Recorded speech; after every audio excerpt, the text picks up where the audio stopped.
Check check பேசலாம்.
ஜெபம் பண்ண கடவோம்.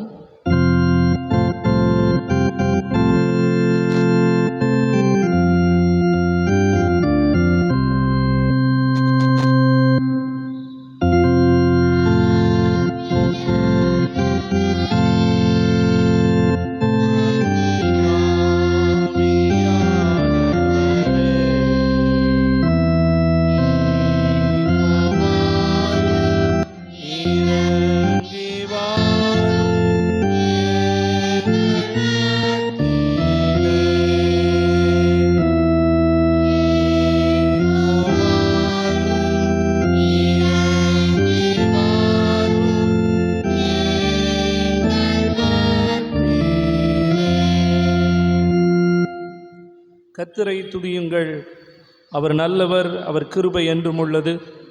தேவாதி தேவனை துதியுங்கள், அவர் கிருபை என்றும் உள்ளது.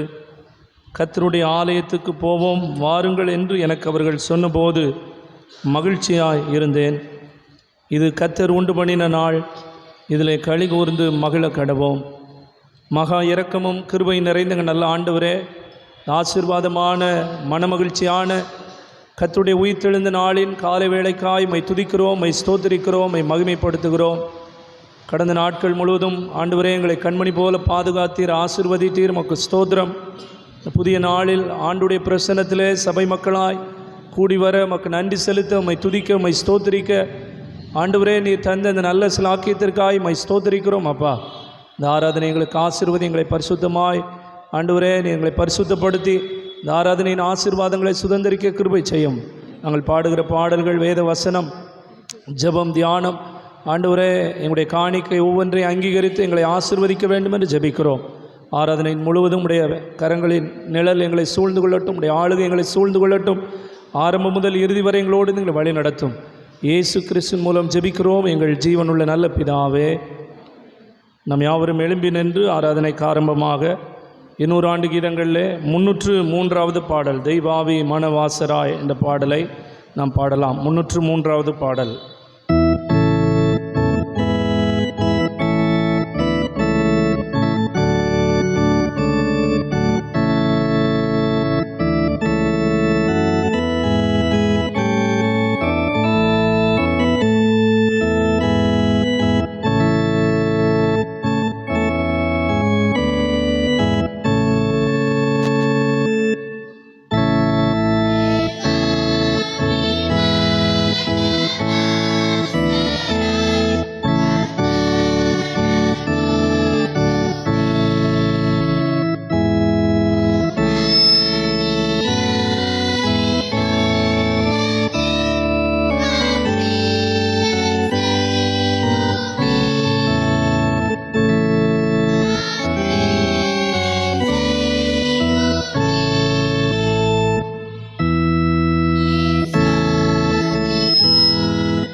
துன்மார்க்கன் தான் செய்த துன்மார்க்கத்தை விட்டு விலகி நியாயத்தையும் நீதியையும் செய்வானேயாகில் அவன் தன் ஆத்துமாவை பிழைக்க பண்ணுவான்.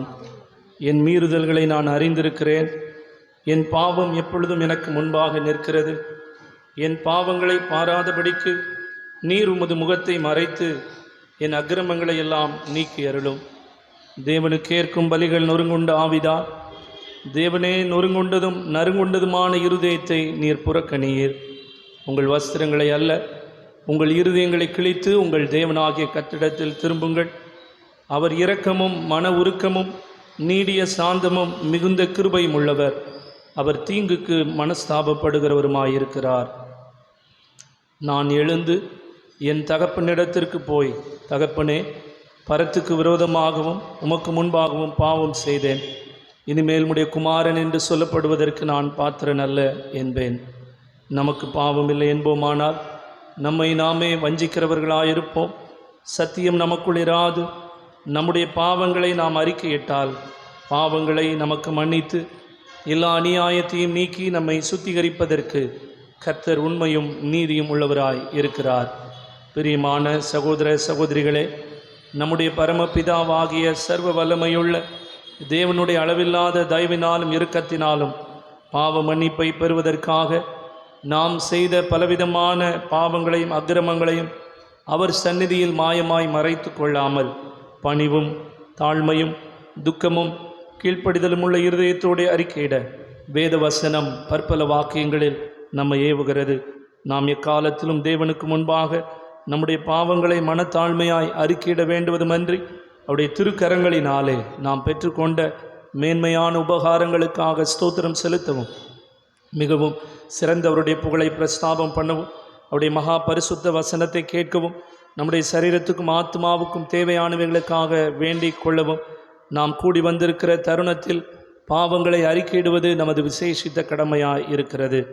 ஆகையால் இங்கு இருக்கிற நாம் யாவரும் சுத்த இருதயத்தோடும் தாழ்ந்த சத்தத்தோடும் பரம கிருபாசன தண்டையில் முழங்கால் படியிட்டு ஆண்டுடைய சமூகத்திலே நம்முடைய பாவங்களை அக்கிரமங்களை அறிக்கை செய்யலாம். ஆண்டவர் பாவத்தை பார்க்காத சுத்த கண்ணர். அவர் பாவத்தை வெறுக்கிறார், பாவியை வெறுக்கிறதில்லை. அவருடைய சமூகத்தில் நாம் கண்ணீரோடு நம்மை அர்ப்பணித்து, ஆண்டவரே என்னை பரிசுத்தப்படுத்தும் உடைய இரத்தத்தினால் கழுவும் என்று நாம் சொல்லி ஜெபிக்கிற போது அது சிவேர் என்று இருந்தாலும் பஞ்சை போல் அவர் வெண்மையாய் மாற்றுகிறார். அந்த ஆண்டுடைய பிரசன்னத்திலே நம்ம எல்லாரும் நம்மை ஒப்பு கொடுத்து, ஆண்டவரே என்னை கழுவும், என்னை சுத்திகரியும். இந்த ஆராதனையின் ஆரம்ப பகுதியிலே ஆண்டவரே என்னுடைய ஆசீர்வாதங்களை பெறுவதற்கு தடையாய் என்னுடைய பாவங்கள் மீறுதல்கள் இருந்தால் எல்லாவற்றையும் மன்னித்து என்னை பரிசுத்தப்படுத்தும் என்று அவருடைய சமூகத்தில் நம்ம எல்லாரும் அர்ப்பணிப்போடு கூட பாவ அறிக்கை ஜெபத்தை நாம் சேர்ந்து சொல்லுவோம். சர்வ வல்லமையும் மிகுந்த இரக்கமுள்ள பிதாவே, இப்போ நாடுகளைப் போல நாங்களுடைய வழிகளை விட்டு வழி விளைந்து போனோம். எங்கள் இருதயத்தின் யோசனைகளுக்கு விருப்பங்களுக்கு மிகவும் நடந்தோம். இந்த பரிசுத்த கற்பனைகளுக்கு விரோதமாய் குற்றம் செய்தோம். செய்யத்தக்க விலை செய்யாமல் செய்யத்தகாத விலை செய்து வந்தோம். எங்களுக்கு சுகமே இல்லை. ஆனாலும் ஆண்டவரே தேவரே, எங்கள் கர்த்தராகிய இயேசு கிறிஸ்து மூலமாய் மனிதருக்கு அருளிச் செய்த வாக்குத்தத்தங்களின்படியே நிர்வாக்கியமுள்ள குற்றவாளிகளாக எங்களுக்கு இறங்கும். தப்பிதங்களை அறிக்கிறவர்கள் மேல் பொறுமையாயிரும். பாவத்தை நிமித்தம் துக்கப்படுகிறவர்களை சீர்படுத்தும் மிகவும் இரக்கமுள்ள பிதாவே, உடைய பரிசுத்த நாமத்துக்கு மகிமையுண்டாகும்படி நாங்கள் இனி தேவ பக்தியும் நீதியும் திறந்த புத்தியும் உள்ளவர்களாய் நடந்து வர இயேசு கிறிஸ்துவின் நிமித்தம் எங்களுக்கு கிருபை செய்தருளும். தேவனே, எப்பொழுதும் இரக்கம் செய்கிறதும் மன்னிக்கிறதும் உமக்கு சுபாவமும் லட்சணமாய் இருக்கிறதினால் எங்கள் தாழ்மையான விண்ணப்பங்களை ஏற்றுக்கொண்டு எங்கள் பாவங்களாகிய சங்கிலியினாலே நாங்கள் கட்டுண்டவர்களாயினும் உருக்கமான முது மிகுந்த இரக்கத்தினாலே எங்களை கட்டவிழ்த்து விடுதலையாக்க வேண்டும் என்று எங்கள் மத்தியஸ்தரும் எங்களுக்காக பரிந்து பேசுவதுமாகிய இயேசு கிறிஸ்துவுக்கு மகிமை உண்டாக வேண்டிக் கொள்கிறோம். நம்முடைய ஆண்டவர் இயேசு கிறிஸ்து கற்பித்த ஜெபத்தை நாம் சேர்ந்து சொல்லுவோம். பரமண்டலங்களில் இருக்கிற எங்கள் பிதாவே,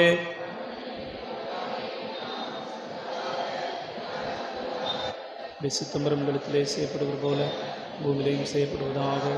அன்றன்றுள்ள எங்கள் அப்பத்தை எங்களுக்கு கண்டுதார். எங்களுக்கு விரோதமாய் குற்றம் செய்தவர்களுக்கு நாங்கள் நினைக்கிற போல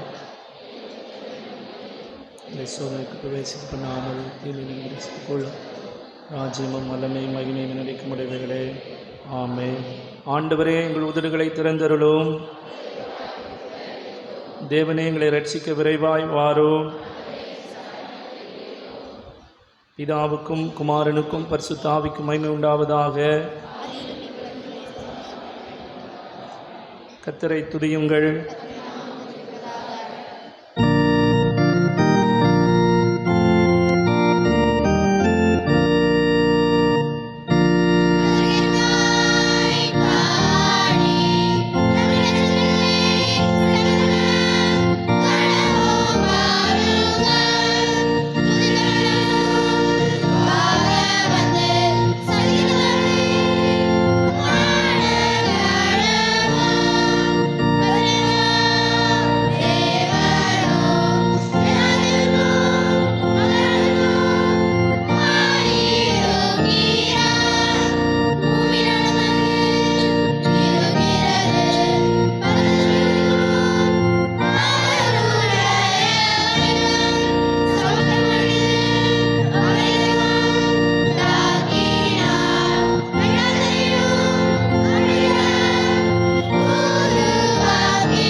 மாறி மாறி வாசிக்கும்படி தெரிந்து கொள்ளப்பட்ட சங்கீதம் 23ஆம் சங்கீதம். 23ஆம் சங்கீதத்தை நாம் மாறி மாறி வாசிக்கலாம்.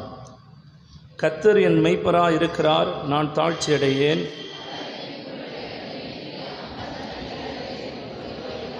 அவர் என் ஆத்துமாவை தேற்றி தம்முடைய நாமத்தின் நிமித்தம் என்னை நீதியின் பாதைகளில் நடத்துகிறார்.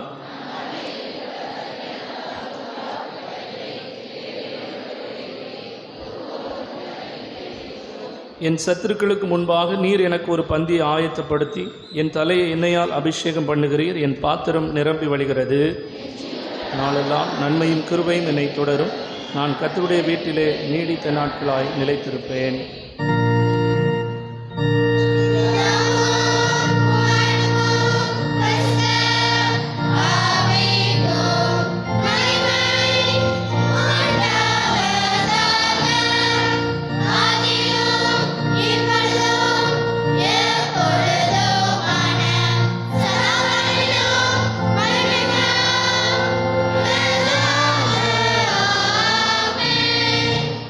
கருவோம். முதலாம் வேத பகுதி வாசிக்க கேட்போம்.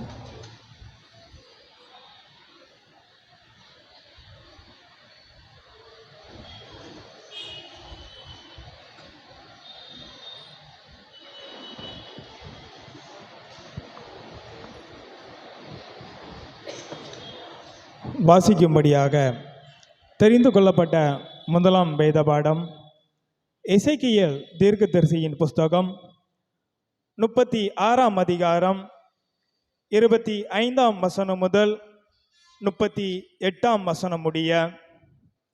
எசேக்கியேல் 36ஆம் அதிகாரம் 25ஆம் வசனம் முதல். நான் உங்கள் மேல் சுத்தமான ஜலம் தெளிப்பேன். நான் உங்களுடைய எல்லா அசுத்தங்களையும் உங்களுடைய எல்லா நரகலான விக்கிரங்களையும் நீக்கி உங்களை சுத்தமாக்குவேன். நீங்கள் சுத்தமாவீர்கள். உங்களுக்கு நவமான இருதயத்தை கொடுத்து உங்கள் உள்ளத்திலே புதிதான ஆவியை கட்டளையிட்டு கல்லான இருதயத்தை உங்கள் மாம்சத்திலிருந்து எடுத்து போட்டு சதையான இருதயத்தை உங்களுக்கு கொடுப்பேன். உங்கள் உள்ளத்திலே என் ஆவியை வைத்து உங்களை என் கட்டளைகளில் நடக்கவும் என் நியாயங்களை கைக்கொள்ளவும் அவைகளின்படி செய்யவும் பண்ணுவேன். உங்கள் பிதாக்களுக்கு நான் கொடுத்த தேசத்திலே நீங்கள் குடியிருப்பீர்கள். நீங்கள் என் ஜனமாய் இருப்பீர்கள். நான் உங்கள் தேவனாயிருந்து உங்கள் அசுத்தங்களையெல்லாம் நீக்கி உங்களை இரட்சித்து உங்கள் மேல் பஞ்சத்தை கட்டளையிடாமல் கோதுமையை வரவழைத்து அதை பெருக பண்ணி நீங்கள் இனிமேல் ஜாதிகளுக்குள்ளே பஞ்சத்தினால் உண்டாகும் நீதியை நிந்தையை அடையாதபடிக்கு விருட்சத்தின் கனிகளையும் வயலின் பலன்களையும் பெருக பண்ணுவேன். அப்பொழுது நீங்கள் உங்கள் பொல்லாத மார்க்கங்களையும் உங்கள் தகாத கிரியைகளையும் நினைத்து உங்கள் அக்கரங்களின் நிமித்தமும் உங்கள் அருவருப்புகளின் நிமித்தமும் உங்களையே அரசிப்பீர்கள். நான் இப்படி செய்வது உங்கள் நிமித்தமாக அல்லவென்று கர்த்தராகிய ஆண்டவர் சொல்லுகிறார். இது உங்களுக்கு அறியப்பட்டிருக்க கடவது. இஸ்ரவேல் வம்சத்தாரே, உங்கள் வழிகளின் நிமித்தம் வெட்கி நாணுங்கள். கர்த்தராகிய ஆண்டவர் சொல்லுகிறது என்னவென்றால், நான் உங்கள் அக்கிரமங்களையெல்லாம் நீக்கி உங்களை சுத்தமாக்கும் காலத்திலே பட்டணங்களில் குடியேற்றுவிப்பேன். அவாந்தரமான ஸ்தலங்களும் கட்டப்படும். பாழாக்கப்பட்ட தேசம் கடந்து போகிற யாவருடைய பார்வைக்கும் பாழாய் கிடக்கிறதற்கு பதிலாக பயிரிடப்படும். பாழாய் கிடந்த இத்தேசம் ஏதேன் தோட்டத்தை போலாச்சதென்றும் அவாந்திரமும் பாலும் நிர்மலமாயிருந்த பட்டணங்கள் அரணிப்பானவைகளும் குடியேற்றப்பட்டவைகளுமாய் இருக்கிறது என்றும் சொல்லுவார்கள். கர்த்தராகிய நான் நிர்மூலமானவைகளை கட்டுகிறேன் என்றும் பாலானதை பயிர் நிலமாக்குகிறேன் என்றும் அப்பொழுது உங்களை சுற்றிலுமுள்ள மீதியான ஜாதிகள் அறிந்து கொள்வார்கள். கர்த்தராகிய நான் இதை சொன்னேன், இதை செய்வேன். கர்த்தராகிய ஆண்டவர் சொல்கிறது என்னவென்றால், இஸ்ரவேல் வம்சத்திற்காக நான் இதை அனுக்கிரகம் செய்யும்படி அவர்கள் என்னிடத்தில் விண்ணப்பம் பண்ண வேண்டும். மந்தை பெருகுகிறது போல் அவர்களில் மனிதரை பெருக பண்ணுவேன். பண்டிகை காலங்களில் எருசலேமிலே பரிசுத்தம் பண்ணப்பட்டு வருகிற மந்தைகள் எப்படி திரளாய் இருக்கிறதோ அப்படியே அவாந்தரமாயிருந்த பட்டணங்கள் மனுஷரின் மந்தைகளால் நிரம்பியிருக்கும். அதனால் நான் கர்த்தர் என்பதை அறிந்து கொள்வார்கள் என்று சொல் என்றார் என்பது வாசிக்கும்படியாக தெரிந்து கொள்ளப்பட்ட முதலாம் வேத பாடம் வாசித்தாயாச்சு.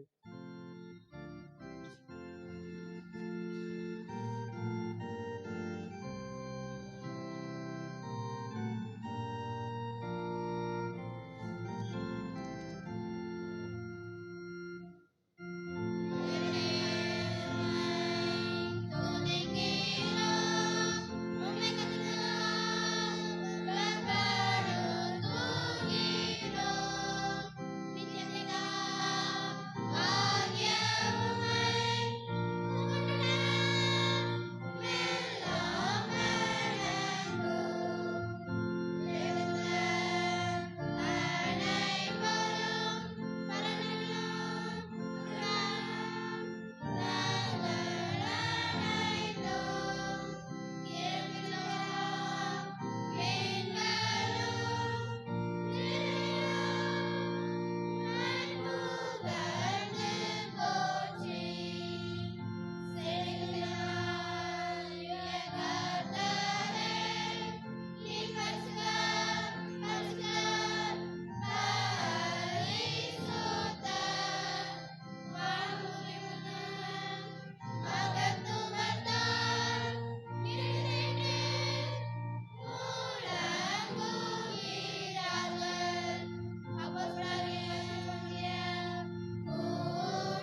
செய்வோம். இரண்டாம் வேத பகுதி வாசிக்க கேட்போம்.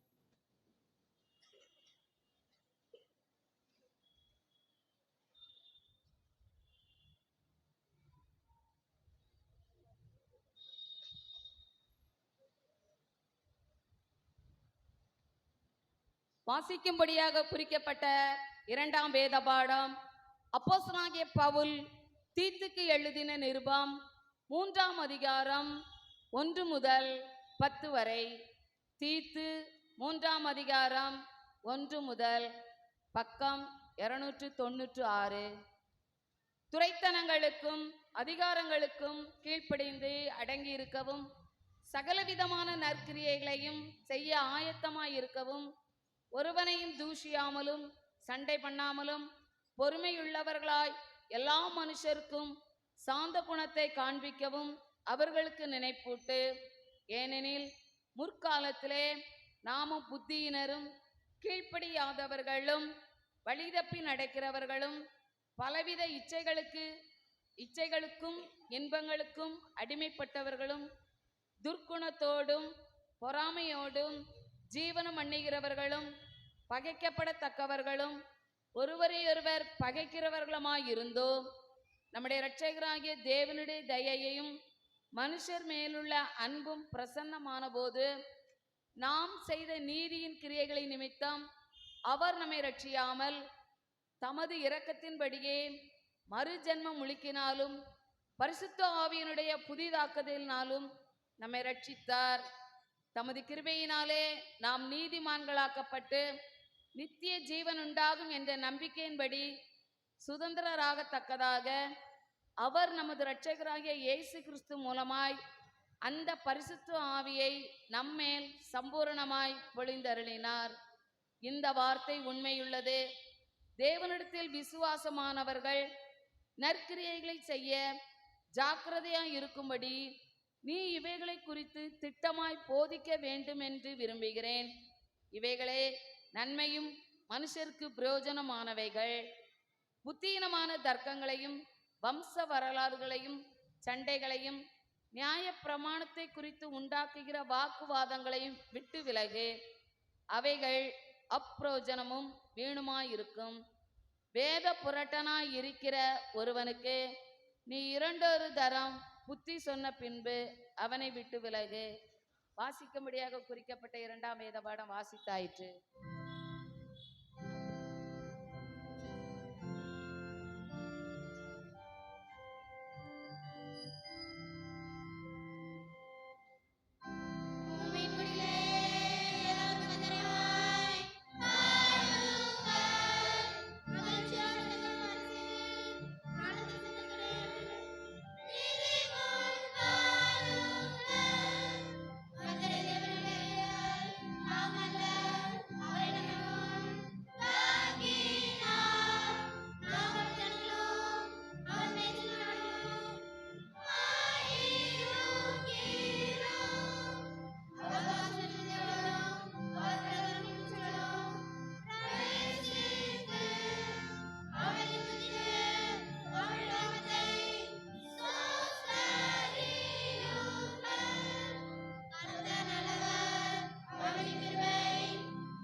நின்றபடியே அப்போஸ்தலர் விசுவாசத்தை அறிக்கை செய்வோம். வானத்தையும் பூமியும் படைத்த சர்வ வல்லமையுள்ள பிதாவாகிய தேவனை விசுவாசிக்கிறேன். ஒருவரே குமாரன் ஆகிய நம்முடைய நாதர் இயேசு கிறிஸ்துவை விசுவாசிக்கிறேன். அவர் பரிசுத்த ஆவியினாலே கனிமறையாடித்து புவித்து பிறந்தார். பொந்திய பிலாத்துவின் காலத்தில் பாடுபட்டு சிலுவையில் அறையுண்டு மரித்து அடக்கம் பண்ணப்பட்டு பாதாளத்தில் இறங்கினார்.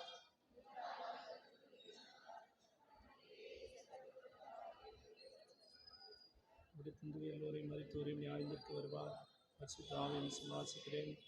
பரிசுத்த சபை சங்கைக்கியமும் பாவ மன்னிப்பும் சிறைமுய்க்கிறது நித்திய ஜீவனும் என்று விசுவாசிக்கிறேன். ஆமென். கர்த்தர் உங்களோடு இருப்பாராக. ஜெபம் பண்ண கடவோம். கர்த்தாவே எங்களுக்கு இறங்கும். கர்த்தாவே எங்களுக்கு இறங்கும். பரமண்டலில் இருக்கிற எங்கள் பிதாவே,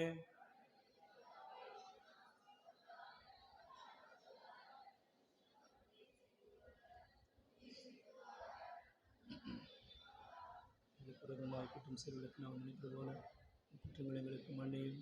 உங்களை சோதனைக்கு பிரவேசிக்கலாம் தீமையை சித்துக் கொள்வோம்.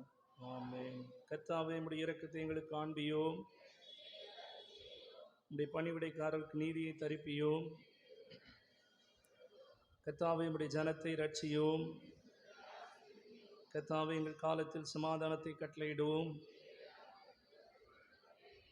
பராபரனே எங்கள் இருதயத்தை சுத்திகரியோம். ஜெபம் பண்ண கடவோம். கிறிஸ்து பிறந்த திருநாளுக்கு பின் 3ஆம் ஞாயிறு சுருக்க ஜெபம். ஞான ஸ்நானம். புது வாழ்வு. அன்பின் ஆண்டவரே, ஒரே மந்தையும் ஒரே மெய்ப்பெண்ணுமாய் இருப்பது உடைய திருவுள சித்தம் என்று எங்களுக்கு அறிவித்திருக்கிறீர்.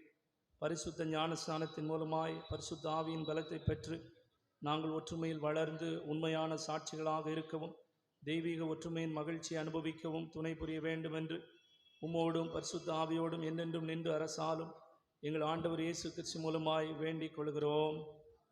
சமாதானத்துக்கான ஜெபம். சமாதானத்துக்கு காரணரும் ஏக சிந்தை விரும்புகிறோமாகிய தேவனே, மை அறிவதே நித்திய ஜீவன்மை சேவிப்பதே மெய் சுயாதீனம். தேவரீரை தஞ்சமாக கொண்டிருக்கிறோம் அடியாராகிய நாங்கள் இந்த உறவுகளுடைய வல்லமைக்கும் பயப்படாதிருக்கும்படியாக எங்கள் சத்துருக்கள் செய்கிற எல்லா பிரயத்தனங்கள் நின்று எங்கள் கர்த்தராகிய இயேசு கிறிஸ்து வல்லமையினால் எங்களை காப்பாற்றியருளும். தேவ கிருபைக்கான ஜெபம். சர்வ வல்லமையுள்ள நித்திய தேவனே, இந்நாள் வரையும் எங்களை சுகமாய் நடத்தி வந்த எங்கள் பரமபிதாவாகிய கர்த்தாவே, இந்நாளிலும் அது மிகுந்த வல்லமையால் எங்களை காப்பாற்றி நாங்கள் யாதொரு பாவத்துக்குட்படாமலும் எவ்விதமான மோசத்திலும் அகப்படாமலும் உமது பார்வைக்கு நீதியாயிருக்கிறது எப்பொழுதும் செய்கிறதற்கு நாங்கள் செய்கிற எல்லாவற்றையும் ஆளுகையினாலே நடத்தியருள வேண்டும் என்று எங்கள் கர்த்தராகிய இயேசு கிறிஸ்து மூலமாய் வேண்டிக் கொள்கிறோம். குருமார் சபையாருக்கான ஜெபம். மகா அதிசயங்களை செய்கிற சர்வவல்லமையுள்ள நித்திய தேவனே, எங்கள் அத்தியட்சர்மார் மேலும் குருமார் மேலும் ஒரு விசாரணைக்கு ஒப்புவிக்கப்பட்ட எல்லா சபைகள் மேலும் ஆரோக்கியம் தருகிற நம்முடைய கிருபையுள்ள ஆவி அனுப்பி அவர்கள் மக்கு உத்தம பிரியமானவர்களாய் நடக்கும்படி உது ஆசீர்வாதமாகிய பணி அவர் மேல் ஓயாமல் பெய்ய செய்தருளும். கர்த்தாவே, எங்கள் காரிய கர்த்தரும் மத்தியஸ்தருமாகிய இயேசு கிறிஸ்துவுக்கு மகிமை உண்டாக இதை கட்டளையிட்டருளும். பொதுவான ஸ்தோத்திரம் நாம் யாவரும் சேர்ந்து சொல்லுவோம். சர்வ வல்லமையுள்ள தேவனே,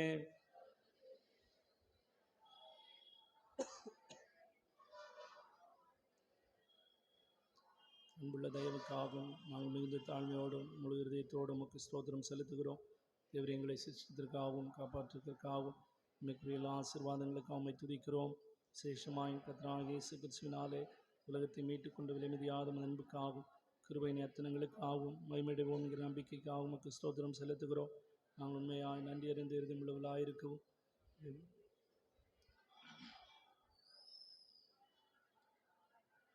வாக்கினாலே மாத்திரமல்ல நடக்கையினால் உடைய புகழை பிரசனப்படுத்தவும்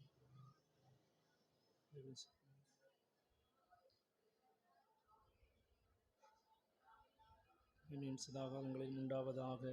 ஆமென். எல்லா மனுஷரையும் சிருஷ்டித்தவரும் காப்பாற்றுகிறவரும் ஆகிய பராபரனே, இவ்வகையும் எந்த நிலையும் உள்ள மனிதர்களுக்காக நாங்கள் தாழ்மையாய் உம்மை வேண்டிக் கொள்கிறோம். சகல தேசத்தாருக்கும் அது இரட்சணியத்தையும் சகல ஜாதியாருக்கும் அது வழிகளையும் தெரியப்படுத்தியருளும். விசேஷமாக தேவரீர் பொதுவாயிருக்கிற திருச்சபைக்கு நற்சீரை தந்து தங்களை கிறிஸ்தவர்கள் என்று சொல்லிக் கொள்கிற யாவரும் சத்திய மார்க்கத்திலே நடக்கவும் ஆவியின் ஒருமையிலும் சமாதான கட்டிலும் நீதியுள்ள நடக்கையிலும் நிலைத்து விசுவாசத்தை பற்றி கொண்டே இருக்கவும் அந்த சபையுடைய நல்ல ஆவியினாலே நடத்தியருள வேண்டும் என்று வேண்டிக் கொள்கிறோம். கடைசியாக மனதையும் சரீரத்தையும் ஆஸ்தியையும் பற்றி எவ்வித துன்பங்களும் அடைந்து வருத்தப்படுகிற யாவரையும் பிதாவே உமது தயவுள்ள கரத்திற்கு ஒப்பு கொடுக்கிறோம். அவரவர் அவசரங்களுக்கு தக்கதாக தேவரீர் ஆறுதலையும் சகாயத்தையும் அருளி செய்து உபத்திரவப்படுகையில் அவர்கள் பொறுமையாயிருக்கவும் அவர்கள் துன்பங்கள் எல்லாம் இன்பமாய் முடியவும் கட்டளையிட்டருள வேண்டும் என்று இயேசு கிறிஸ்து மூலமாய் வேண்டிக் கொள்கிறோம். இத்தருணத்தில் ஒருமனப்பட்டு உம்மை நோக்கி எங்கள் பொதுவான விண்ணப்பங்களை செய்ய எங்களுக்கு கிருபை அளித்த சர்வ வல்லமையுள்ள தேவனே, 2 பேராவது 3 பேராவது நாமத்தினாலே கூடி வரும்பொழுது அவர்கள் கேட்கிறவர்களை அழிவு செய்வேன் என்று வாக்கரில் இருக்கிறீரே. கர்த்தாவே, உமது அடியாராக எங்களுக்கு வேண்டிய நன்மையில் உண்டாக எங்கள் விருப்பங்களையும் வேண்டுதல்களை இப்பொழுது நிறைவேற்றி இம்மையிலே நம்முடைய சத்தியத்தை அறிகிற அறிவை மறுமையிலே நித்திய ஜீவனையும் எங்களுக்கு கட்டளையிட்டருளும். உட்கார்வோம். சிறு பிள்ளைகள் திருவசனம் சொல்வாங்க.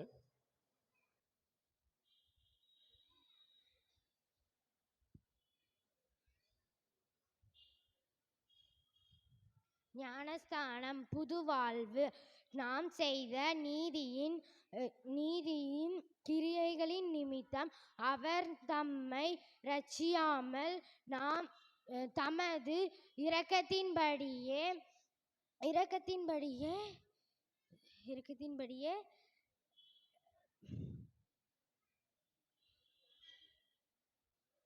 மறுஜன்ம முழுக்கினாலும் பரிசுத்த ஆவியினுடைய இரக்கத்தின் புதிதாக்கினாலும் நம்மை ரட்சித்தார். தீத்து 3:5. நாம் செய்த நீதியின் கிரிகைகள் நிமித்தம் அவர் நம்மை ரட்சியாமல் தமது இரக்கத்தின்படியே மறுஜன்ம முழுகினாலும் பரிசுத்த ஆவியினுடைய புதிதாக்குதலினாலும் நம்மை ரட்சித்தார். தீத்து 3:5. நாம் செய்த நீதியின் கிரியைகளை நிமித்தம் அவர் நம்மை ரட்சியாமல் நமது இரக்கத்தின்படி பரிசுத்த ஆவியுடைய புதிதாக்குனதினாலும் நம்மை ரட்சித்தார். தீத்து 3:5. ஞானஸ்தானம் புது வாழ்வு. நாம் செய்த நீதியின் கிரியைகளின் நிமித்தம் அவர் நம்மை ரட்சியாமல் தமது இரக்கத்தின்படியே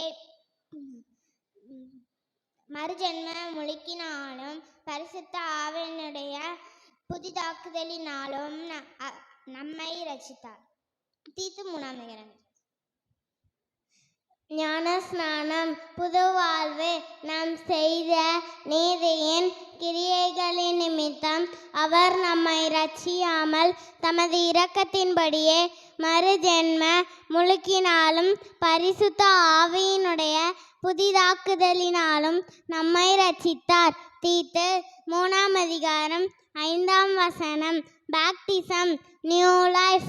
He saved us not because of righteous things we had done, but because of His mercy. He saved us through the washing of rebirth and renewal by the Holy Spirit. Titus chapter 3:5. ஞானஸ்நானம் புது வாழ்வு. நாம் செய்த நீதியின் கிரியைகளின் நிமித்தம் அவர் நம்மை ரட்சியாமல் தமது இரக்கத்தின்படியே மறுஜென்ம முழுக்கினாலும் பரிசுத்த ஆவியினுடைய புதிதாக்குதலினாலும் நம்மை ரட்சித்தார். தீத்து 3:5. Baptism, new life. He saved us not because of righteous things we had done, but because of His mercy. He saved us through the washing of rebirth and renewal by the Holy Spirit. Titus chapter 3:5. ஞானஸ்தானம் புது வாழ்வு. தாம் செய்த கிரியை நிமித்தம் அவர் நம்மை ரட்சியாமல் தமது இரக்கத்தின்படியே மறுஜென்மம் முழுக்கினாலும் பரிசுத்த ஆவியினுடைய புதிதாக்குதலினாலும் நம்மை ரட்சித்தார். தீத்து 3:5. ஞானஸ்தானம் புது வாழ்வு. நாம் செய்த நீதியின் கிரியைகளின் நிமித்தம் அவர் நம்மை ரட்சியாமல் தமது இரக்கத்தின்படியே மறுஜென்ம முழுக்கினாலும் தமது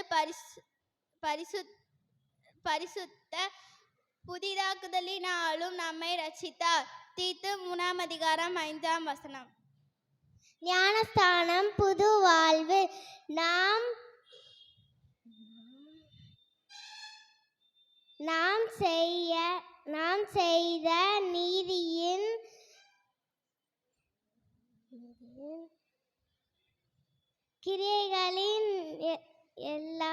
கிரியைகளின் நிமித்தம் அவர் நம்மை ரட்சியாமல் தமது இரக்கத்தின்படியே மறுஜென்ம முழுக்கினாலும் அவர் நம்மை பரிசுத்த ஆவியுடைய புதிதாக்குதலினாலும் அவர் நம்மை ரட்சித்தார். தீத்து 3:5. ஞானஸ்தானம் புதுவாழ்வு. நாம் செய்த நீதியின் கிரியைகளின் நிமித்தம் அவர் நம்மை ரட்சியாமல் தமது இரக்கத்தின்படியே மறுஜென்மம் முழுக்கினாலும் பரிசுத்த ஆவியினுடைய புதிதாக்குதலினாலும் நம்மை ரட்சித்தார். தீத்து 3:5. நாம் செய்த நீதியின் கிரியைகளின் நிமித்தம் அவர் நம்மை ரட்சியாமலும் தமது இரக்கத்தின்படியே மறுஜென்ம முழுக்கினாலும் பரிசுத்த ஆவியினுடைய புதிதாக்குதலினாலும் நம்மை ரட்சித்தார். தீத்து 3:5. நான் செய்த கிரிகளின் நிமித்தம் அவர் நம்மை ரட்சியாமல் தமது இரக்கத்தின்படி மறும் ஜெபம் முழுக்கினாலும் நம்மை பரிசுத்த ஆவியினுடைய புதிதாக்கினாலும் நம்மை ரட்சித்தார். தீத்து 3:5. நான் செய்த நீதியின் கிரியைகளின் நிமித்தம் அவர் நம்மை ரட்சியாமல் தமது இரக்கத்தின்படியே மறுஜென்ம முழுக்கினாலும் பரிசுத்த ஆவியினுடைய புதிதாக்குதலினாலும் நம்மை ரட்சித்தார். தீத்து 3:5. ஞானஸ்நானம் புதுவாழ்வு. நாம் செய்த நீதியின் கிரியைகளின் நிமித்தம் அவர் நம்மை ரட்சியாமல் தமது இரக்கத்தின்படியே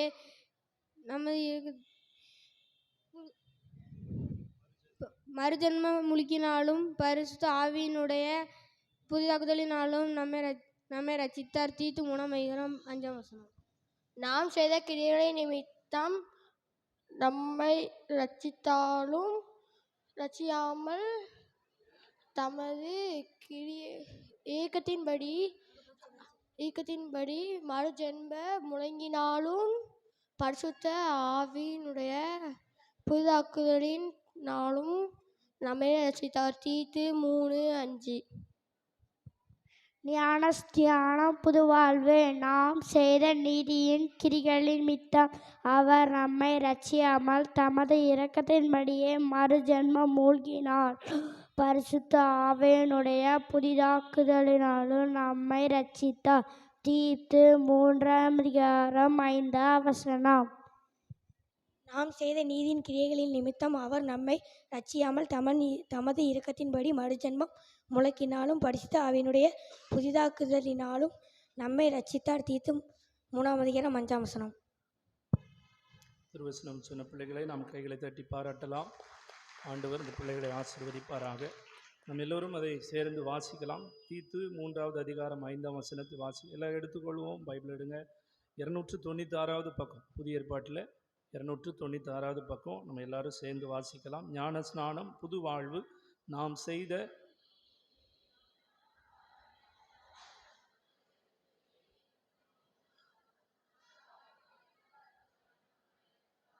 ஆண்டவர் இந்த வசனத்தை நமக்கு ஆசீர்வதித்து தருவாராக. பரிசுத்த விவாக அறிக்கை.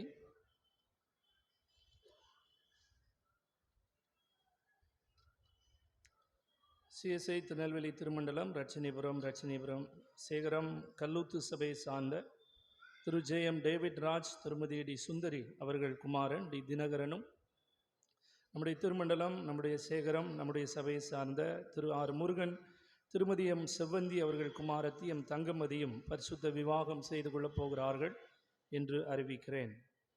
சிஎஸ்ஐ திருநெல்வேலி திருமண்டலம் ரட்சணிபுரம் சேகரம் ரட்சணிபுரம் சபையை சார்ந்த திரு எஸ். மோசஸ், திருமதி எம். மலர்கனி அவர்கள் குமாரன் எம். சாமுவேல் ராஜாவும், நம்முடைய திருமண்டலம், நம்முடைய சேகரம், நம்முடைய சபை சார்ந்த திரு எஸ். ஜெயராஜ், திருமதி ஜே. விமலா கிறிஸ்டி அவர்கள் குமாரத்தி ஜே. ஜென்சி இன்ஃபேண்டாவும் பரிசுத்த விவாகம் செய்து கொள்ளப் போகிறார்கள் என்று அறிவிக்கிறேன். இந்த 2 வாசிக்கப்பட்டவர்களை பரிசுத்த விவாகத்தில் சேர்க்கக்கூடாத நியாயமான காரணமாவது தடையாவது உண்டென்று உங்களில் யாராவது அறிந்திருந்தால் அதை எழுத்து மூலம் சேகர குருவானவருக்கு தெரியப்படுத்தவும். இது இவர்களுக்கான 2ஆம் அறிக்கை. கண்களை மூடி தலைகளை தாழ்த்தி ஆண்டோடைய சமூகத்திலே நாம் ஜெபிக்கலாம். அன்பின் ஆண்டவரே, எல்லா ஆசீர்வாதங்களுக்கும் ஊற்றாய் உறைவிடமாக இருக்கிறவரே, உம்மை நன்றியோடு உம்மை துதிக்கிறோம், உம்மை ஸ்தோத்தரிக்கிறோம். திருமண அறிக்கை வாசிக்கப்பட்ட மணமக்களுக்காக உம்முடைய சமூகத்திலே நாங்கள் ஜெபிக்கிறோம். ஆண்டவரே, உம்முடைய கிருபை பிள்ளைகளோடு இருக்கட்டும். அருமையான சகோதரன் தினகரன், தங்கமதி, அதே போல் ஆண்டவரே சாமுவேல் ராஜ், ஜென்சி இன்ஃபேண்டா இவர்கள் ஆண்டவருடைய தீர்மானத்தின்படி திருமண காரியங்களை உடைய வாழ்க்கையில் நிச்சயித்திருக்கிறீர். உமக்கு ஸ்தோத்திரம் செலுத்துகிறோம். ஆலயத்தில் அறிக்கை வாசிக்க கிருபை செய்து உமக்கு நன்றி செலுத்துகிறோம். திருமண ஆராதனை அந்த நாளிலே கர்த்தருடைய சமூகத்தில் இணைக்கப்படுகிற வரையிலும் அவர்களை ஆண்டவர் பரிசுத்தப்படுத்துவீராக, தகுதிப்படுத்துவீராக. வேதத்தை வாசித்து ஜெபித்து ஆண்டுடைய ஆசீர்வாதங்களை, குடும்பத்தை நடத்துவதற்கான ஆலோசனைகளை பெற்றுக்கொண்டு குடும்பமாக இணைக்கப்பட்டு உடைய நாமத்தை மகிமைப்படுத்த கர்த்தர் உதவி செய்வீராக. உடைய பரிசுத்தமுள்ள கரத்தில் அர்ப்பணிக்கிறோம். 2 வீட்டாரும் எடுக்கிற பிரயாசங்கள், முயற்சிகள், பிரயாணங்கள் எல்லாவற்றிலும் ஆண்டவர் உடனிருந்து வழி நடத்தும். இயேசு கிறிஸ்து மூலம் ஜெபிக்கிறோம் எங்கள் நல்ல பிதாவே.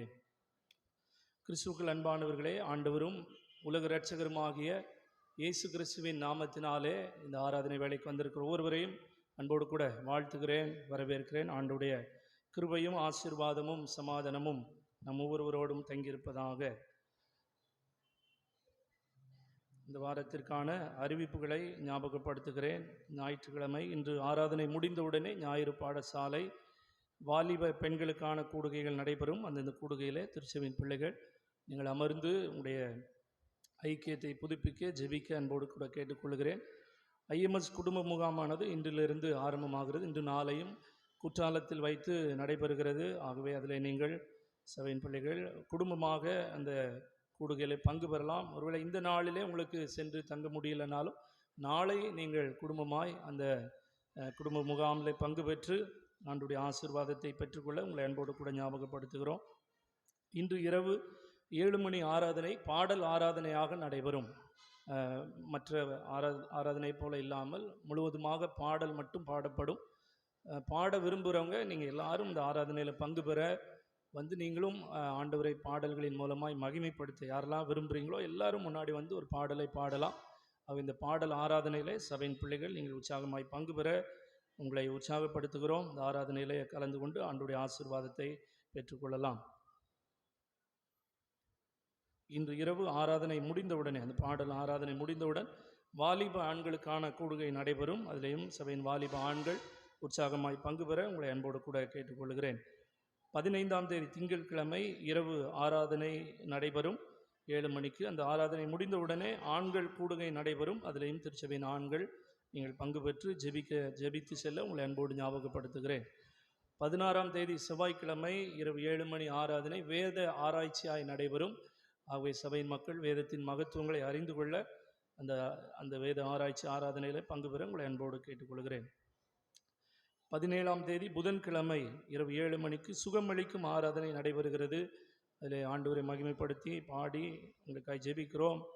ஜெப எண்ணெயும் கொடுக்கப்படுகிறது. ஆகவே நீங்கள் யாவரும் உற்சாகமாய் பங்கு பெற்று உடைய பலவீனங்களை ஆண்டுடைய சமூகத்திலே சொல்லி ஜெபித்து ஆண்டுடைய ஆசீர்வாதத்தை பெற்றுக்கொள்ள அன்போடு கூட கேட்டுக்கொள்கிறோம். 18ஆம் தேதி வியாழக்கிழமை இரவு 7 மணிக்கு மிஷினரிகளுக்கான ஜெபம் நடைபெறுகிறது. நம்முடைய தேசத்தின் மிஷினரி பணிகளுக்காக ஜெபிக்கிறோம். சபையின் மக்கள் பங்கு பெற உங்களை அன்போடு ஞாபகப்படுத்துகிறோம். வெள்ளிக்கிழமை காலை 10 மணிக்கு உபவாச ஜெபம் நடைபெறும். அதிலேயும் நீங்கள் ஜெபத்தோடு பங்கு பெறுங்கள். தேசத்திற்காக, நம்முடைய சபைகளுக்காக ஜெபித்து ஆண்டுடைய ஆசீர்வாதத்தை பெற்றுக்கொள்ள அன்போடு கூட அழைக்கிறோம். வெள்ளிக்கிழமை இரவு 7 மணிக்கு லித்தானியா ஜெபம் நடைபெறும். அதிலேயும் சபையின் மக்கள் பங்கு பெற அன்போடு கூட ஞாபகப்படுத்துகிறோம். 20ஆம் தேதி சனிக்கிழமை இரவு 7 மணிக்கு பெண்கள் கூடுகை நடைபெறும். அதிலேயும் சபையின் பெண்கள் நீங்கள் உற்சாகமாய் பங்கு பெற உங்களை அன்போடு கூட கேட்டுக்கொள்கிறோம்.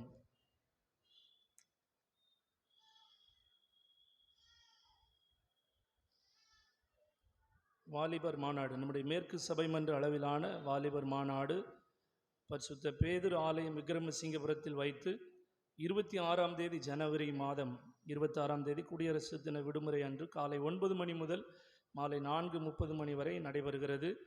அதில் நம்முடைய சபை மன்ற தலைவர் டாக்டர் பிரே ஜேம்ஸ் ஐயா அவர்கள் தலைமை தாங்குகிறார்கள். கர்த்தருடைய வார்த்தையை சகோதரர் கே. டேவிட் கணேசன் அவர்கள் பகிர்ந்து கொள்கிறார்கள். நம்முடைய திருச்சபையின் வாலிபர்கள் எல்லோரும் பங்கு பெறுங்கள். ஆண்கள் பெண்கள் எல்லோரும் பங்கு பெறுங்கள். உங்களுக்கான வாகன வசதி ஏற்பாடு செய்யப்படும். பதிவு கட்டணம் 20 ரூபாய். அதற்காக ஜெபியுங்கள், பங்கு பெறுங்கள். யோவான் நகர் ஆலங்குளம் சேகரம் யோவான் நகர் சபை யோவான் ஆலயத்தினுடைய 4வது பிரதிஷ்டை பண்டிகை மற்றும் கன்வென்ஷன் கூடுகை ஜனவரி 26, 27, 28 வெள்ளி சனி ஞாயிறு ஆகிய நாட்களில் நடைபெறுகிறது. தினந்தோறும் மாலை வேளையில் நடைபெறுகிறது. அதில் கர்த்தருடைய வார்த்தையை ரெவரண்ட் நத்தானியல் டொனால்டு அவர்கள் கோயம்புத்தூரில் இருந்து வந்து ஆண்டவருடைய வார்த்தையை பகிர்ந்து கொள்கிறார்கள். மற்றும் ரெவரண்ட் டொனால்டு ஆப்ரஹாம் ஆகியோர் இந்த நாளில் பங்கு பெற்று ஆண்டவருடைய வார்த்தையை பகிர்ந்து கொள்கிறார்கள். 28ஆம் தேதி ஞாயிற்றுக்கிழமை 10 மணிக்கு பிரதிஷ்டை மற்றும் திருவிருந்து ஆராதனை மதியம் ஆசனம் நடைபெறும். இந்த கூட்டங்களுக்காய் ஜெபியுங்கள். முடிந்தவர்கள் நீங்கள் பங்கு பெற உங்களை அன்போடு கூட ஞாபகப்படுத்துகிறோம். நாம் ஏற்கனவே அறிவித்தபடி நம்முடைய ஆலயத்திற்கு என்று சொல்லி தனியாக ஒரு வாட்ஸ்அப் குரூப் ஒன்று இருக்கிறது. அநேகருடைய பெயர்கள் அதில் இருக்குது. இன்னும் நீங்கள் அந்த குரூப்பில் இணையவில்லை என்றால் உங்களுடைய பெயர்களை, உங்கள் நம்பர், அந்த வாட்ஸ்அப் நம்பரை என்கிட்ட கொடுத்து நீங்கள் உங்களுடைய பெயர்களை இணைத்து கொள்ளலாம். நம்முடைய ஆலயத்தினுடைய சிறப்பு அறிவிப்புகள் மற்றும் ஒரு வசனம் அனுப்புகிறோம். அப்புறம் ஒரு வருடத்திலே வேதத்தை முடிப்பதற்கான, வாசித்து முடிப்பதற்கான ஒரு திட்டம். எத்தனை பேர் பார்த்துட்ருக்கீங்க, படிச்சுட்ருக்கீங்க? Okay, very good. ஒரு 2 கை தான் தூக்குது இல்லையா? அதையும் நீங்கள் பயன்படுத்துங்கள். ஒரு வருஷத்தில் நம்ம அந்த வேதாகமத்தை படித்து முடிப்பதற்கான ஒரு வாய்ப்பு. அவை உங்கள் குரூப்பில் நீங்கள் இல்லைன்னா அந்த நம்பர்ஸ் கொடுக்கும்படி கேட்டுக்கொள்கிறோம். பிறந்த நாள், திருமண நாள் நம்ம வாரந்தோறும் வாசிக்கிறோம், ஜெபிக்கிறோம். 2021 வரைக்கும் நீங்கள் கொடுத்ததை மட்டும் நம்ம எழுதி வச்சுருக்கிறோன்னு நினைக்கிறேன். அடுத்த 2 வருஷத்தில் உங்கள் வீட்டில் திருமணமாகி புதிதாய் பிள்ளைங்க வந்திருப்பாங்க, குழந்தை பிறந்திருக்கும். அப்படிப்பட்ட பிள்ளைகளுடைய பெயர்கள் நீங்கள் கொடுக்கல அப்படின்னா நீங்கள் உங்களுடைய பெயர்களை எழுதி தெளிவாக எழுதி என்னிடத்தில் கொடுங்க. உங்கள் அட்ரஸ் முதற்கொண்டு எழுதி கொடுத்துருங்க. இவளை வாசிக்கிற இடத்துலையும் உங்கள் பேர் வாசிக்காமல் விடுபட்டிருக்குனாலும் நீங்கள் அதையும் என்னிடத்தில் எழுதி கொடுக்கும்படி உங்களை அன்போடு கூட கேட்டுக்கொள்கிறோம். ஆண்டவர் சித்தமானா வருகிற நாட்களில் இந்த பிறந்த நாட்கள், திருமண நாட்கள் அன்று உங்களுடைய வீடுகளை சந்தித்து ஜெபிப்பதற்கு வருவதற்கும் அது மிகுந்த வசதியாக இருக்கும். ஆகவே அதையும் உங்களை அன்போடு கூட ஞாபகப்படுத்துகிறோம். பாலியர்னேசன் கேலண்டர் வேணுங்கிறவங்க வாங்கி கொள்ளுங்கள். திருவசன புத்தகம் இன்னும் வாங்காமல் இருக்கிறவங்க வாங்கி கொள்ளுங்கள். உங்களுடைய பிள்ளைகளுக்கு வாங்கி கொடுங்கள். தின தியான புத்தகம் அதையும் நீங்கள் வாங்கி உங்களுடைய தின தியானத்தில் குடும்ப ஜெபங்களில் படிக்க உங்களை அன்போடு கேட்டுக்கொள்கிறேன். அதே போல் ஏற்கனவே நாம் அறிவித்தபடி கீபோர்டு கிளாஸ் வருகிற வாரம், ஆண்டவர் சித்தமானால் வருகிற வாரத்திலிருந்து ஞாயிற்றுக்கிழமை தோறும் மதியம் 3 மணியிலிருந்து 4 மணி வரைக்கும் அது நடைபெறும். 3 மணிக்கு அந்த கீபோர்டு கிளாஸ் நடைபெறும். ஒரு சிலர் பெயர்கள் கொடுத்தீங்க. இன்னும் நீங்கள் ஒருவேளை படிக்க விரும்பினால், அது வயது பிரச்சனை இல்லை, பெரியவங்களும் படிக்கலாம். சின்ன பிள்ளைங்க, பசங்க, பொண்ணுங்க எல்லாருமே நீங்கள் படிக்கலாம். நீங்கள் படிக்க விரும்புகிறவர்கள் உங்களுடைய பெயர்களை கொடுங்க. வர்ற வாரம் நீங்கள் பெயர் கொடுக்கலைனாலும் படிக்க விரும்பினா வர்ற வாரம் ஞாயிற்றுக்கிழமை மதியம் 3 மணிக்கு அது அந்த கிளாஸ் நடக்கும். நீங்கள் வந்து பங்கு பெறுங்கள். அதுக்கான தொகை 500 ரூபாய். ஆகவே நீங்கள் விரும்புகிறவர்கள் கற்றுக்கொண்டு இசையோடு ஆண்டவருடைய நாமத்தை மகிமைப்படுத்த உங்களை அன்போடு கூட கேட்டுக்கொள்கிறோம். ஆண்டவர் நம்மை ஆசீர்வதிப்பாராக. இந்த வாரத்திலே தங்களுடைய பிறந்த நாள், திருமண நாளை கொண்டாடுகிற நம்முடைய திருச்சபையின் குடும்பங்களை ஆண்டவராகிய இயேசுவின் நாமத்தினாலே கர்த்தருடைய ஆலயத்திலிருந்து அன்போடு கூட வாழ்த்துகிறோம். ஆண்டவர் புதிய ஆண்டில் புதிய நன்மைகளை, ஆசீர்வாதங்களை தந்து வழி நடத்துவாராக. பிறந்த நாளை கொண்டாடுகிறவர்கள் 14ஆம் தேதி இன்று R Arulraj, Y Chitra, A Narmada, S Pon Robin. 15ஆம் தேதி திங்கட்கிழமை T Sureshkumar, A Arulmani, S Asir Jacob, T Selvapriya, T Selva Nivetha. 16ஆம் தேதி செவ்வாய்க்கிழமை டி அருள் ஜோதி. 17ஆம் தேதி புதன்கிழமை சி லோவிஷா. 18ஆம் தேதி வியாழக்கிழமை M Esther Malarkani, R Vellakani, J Mahalakshmi. 19ஆம் தேதி வெள்ளிக்கிழமை S Esther, A Kausalya, V Thiraviyam, J Johnson Durai, S Sukumar. 20ஆம் தேதி சனிக்கிழமை T Robin, T Jebathai, R Padma, E Jennifer, T Victor Jebaraj, S Merlin Silvia, Y Brightlin. திருமண நாளை நினைவுறுகிறவர்கள் 17ஆம் தேதி புதன்கிழமை திரு எஸ் சாம் யாபேஸ், திருமதி கவிதா, திரு ஜே ஜோசப் செல்வநாயகம், திருமதி விமலா ஜோதி. 18ஆம் தேதி வியாழக்கிழமை திரு எம் செல்வம், திருமதி ஜூலியட் சொர்ண மேரி, திரு ஆர் துரை, திருமதி பத்மா. இதுக்கான வாழ்த்து பாடலை பாடல் குழுவினரோடு பாடலாம்.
கண்களை மூடி தலைகளை தாழ்த்தி ஜெபிப்போம். அன்பின் நல்ல ஆண்டவரே, எல்லா ஆசீர்வாதங்களுக்கும் ஊற்றாய் உறவிடமாக இருக்கிறீர். நமக்கு நன்றி செலுத்துகிறோம். இந்த வாரத்திலே தன்னுடைய பிறந்த நாள், திருமண நாளை கொண்டாடுகிற ஒவ்வொரு பிள்ளைகளையும் ஆண்டுடைய அன்பு கரத்தில் அர்ப்பணிக்கிறோம். பிறந்த நாள் முதல் இந்த நாள் வரை ஆண்டவருடைய தோளில் சுமந்து தூக்கி பாதுகாத்து நமக்கு நன்றி செலுத்துகிறோம்.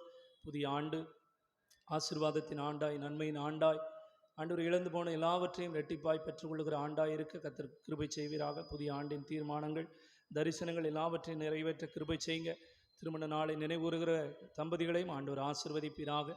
கர்த்தருடைய சமூகத்திலே அவர்கள் உடன்படிக்கை செய்த நாள் முதல் இந்த நாள் வரை அவர்களோடு கூட இருந்தீர். குடும்ப வாழ்க்கையை ஆசீர்வதித்தீர்.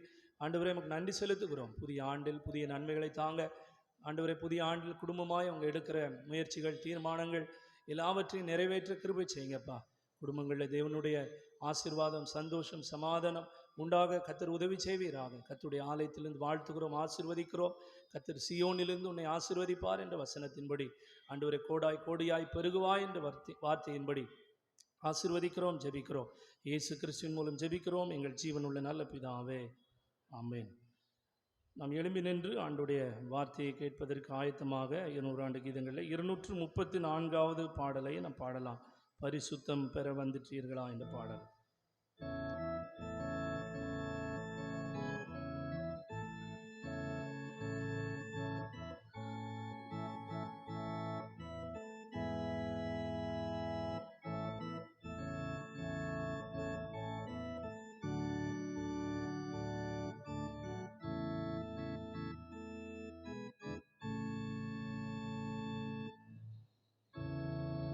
பரிசுத்தம் பெற வந்திட்டீர்கள்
நின்றபடியே நாம் எல்லோரும் தலைகளை தாழ்த்தி ஆண்டவருடைய சமூகத்தில் நாம் ஜெபிக்கலாம். கிருபை நிறைந்த நல்ல ஆண்டவரே, உம்மை நன்றியோடு துதிக்கிறோம், உம்மை ஸ்தோத்திரிக்கிறோம். உம்முடைய வார்த்தைகள் எங்கள் கால்களுக்கு தீபமாய், எங்கள் பாதைக்கு வெளிச்சமாய் இருக்கிறபடியால் நமக்கு நன்றி செலுத்துகிறப்பா. உடைய வேத வசனங்களை நாங்கள் தியானிக்க இருக்கிறோம். எங்களோடு பேசுவீராக. என்னுடைய வாயின் வார்த்தைகள், எங்களுடைய இருதயத்தின் தியானம் உம்முடைய சமூகத்தில் பிரதியாயிருக்க உதவி செய்யும். ஒவ்வொருவரும் ஆண்டவரே ஒழுங்கரமாய் கர்த்தருடைய வசனத்தை கவனிக்க, தியானிக்க ஆண்டவர் கிருபை செய்ய வேண்டும் என்று ஜெபிக்கிறோம். உம்முடைய பிரசன்னம் எங்களோடு நீங்கள் வழி நடத்தட்டும். இயேசு கிறிஸ்துவின் மூலம் ஜெபிக்கிறோம் எங்கள் நல்ல பிதாவே. உட்காருவோம்.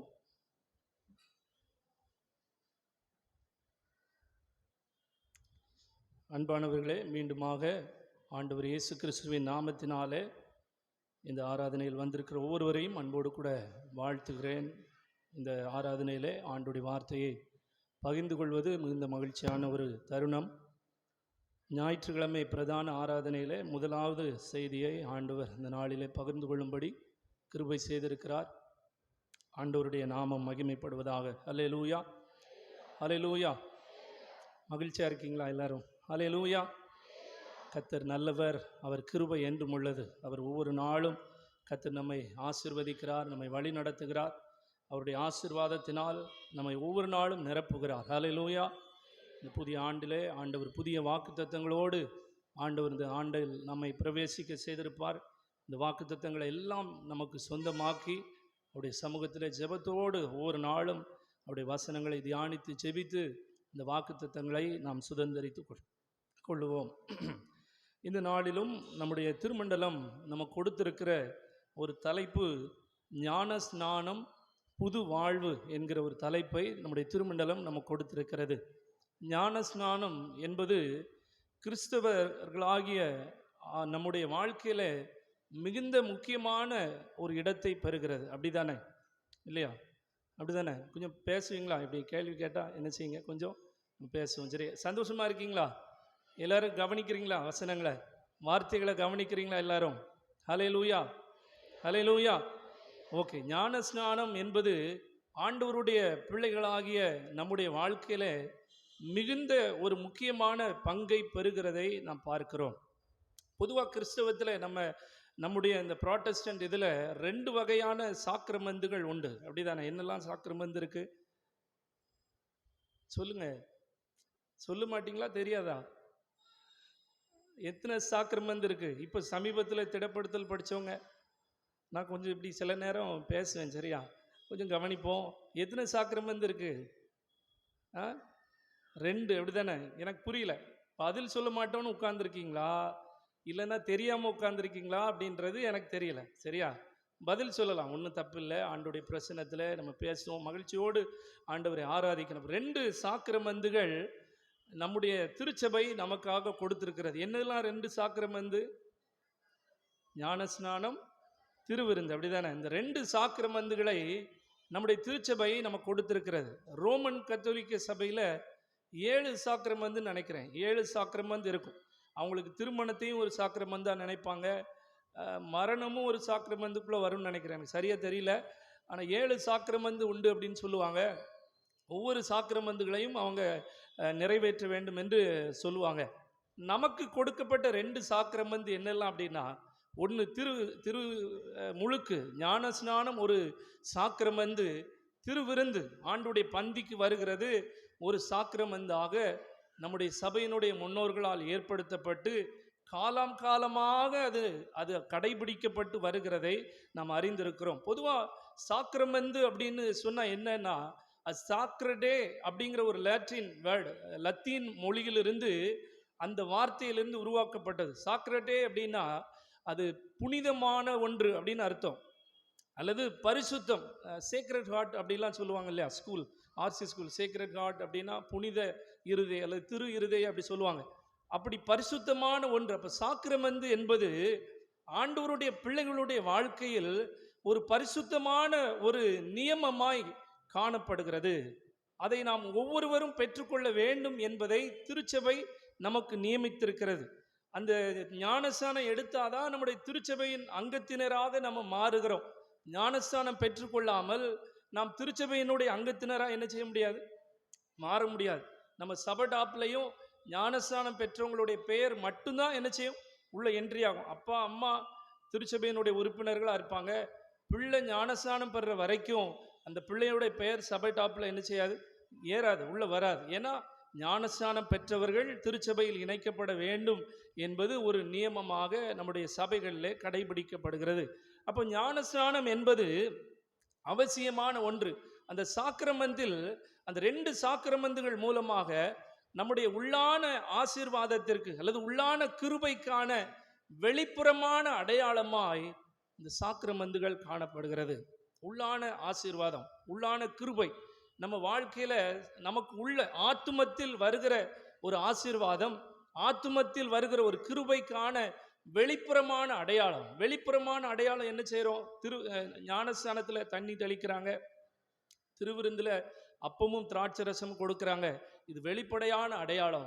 இதை பெற்றுக்கொள்ளுகிற போது உள்ளான கிருபை, உள்ளான ஆசீர்வாதம், உள்ளான ஆண்டுடைய பிள்ளைகளுக்குரிய நன்மைகளை நம்முடைய வாழ்க்கையில நாம் பெற்றுக்கொள்கிறோம். ஹல்லேலூயா, ஹல்லேலூயா.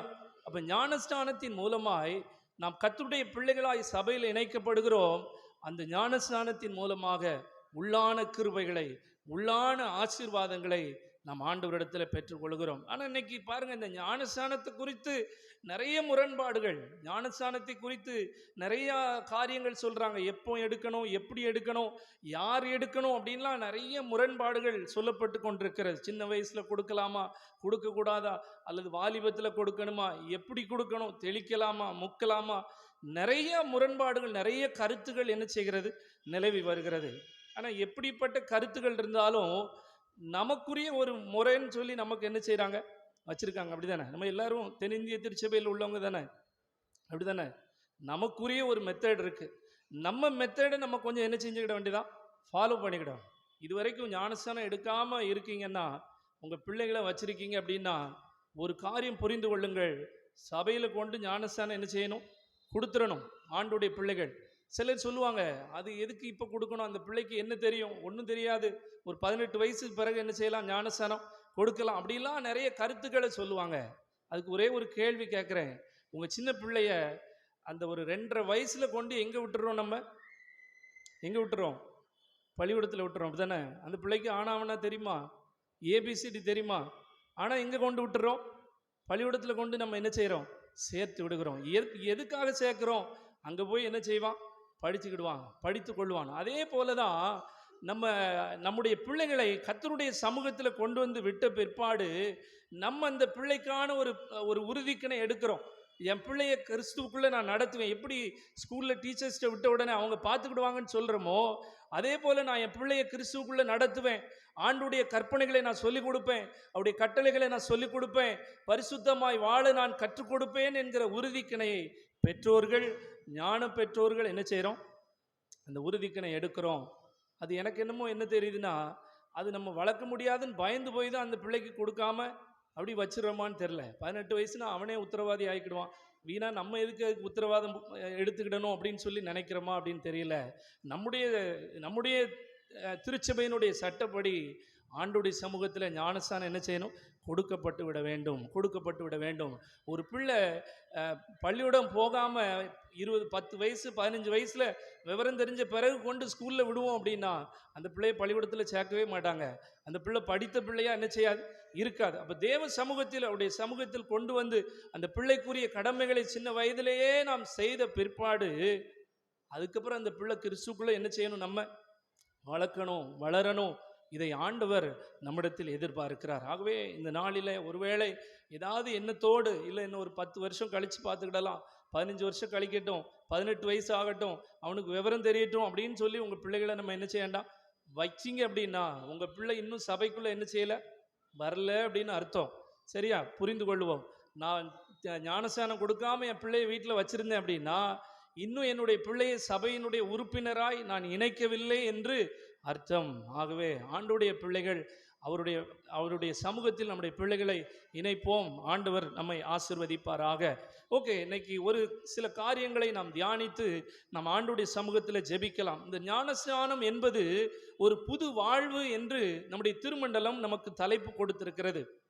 ஞானஸ்நானத்தின் மூலமாய் என்ன புதிய வாழ்க்கையை என்னுடைய வாழ்க்கையில் நான் பெற்றுக்கொள்கிறேன், அல்லது ஞானஸ்நானத்தின் மூலமாய் என்னுடைய வாழ்க்கையில் நான் என்ன நன்மையை நான் பெற்றுக்கொள்ளுகிறேன் என்பதை இந்த நாளிலே நாம் சிந்திக்க அழைக்கப்படுகிறோம்.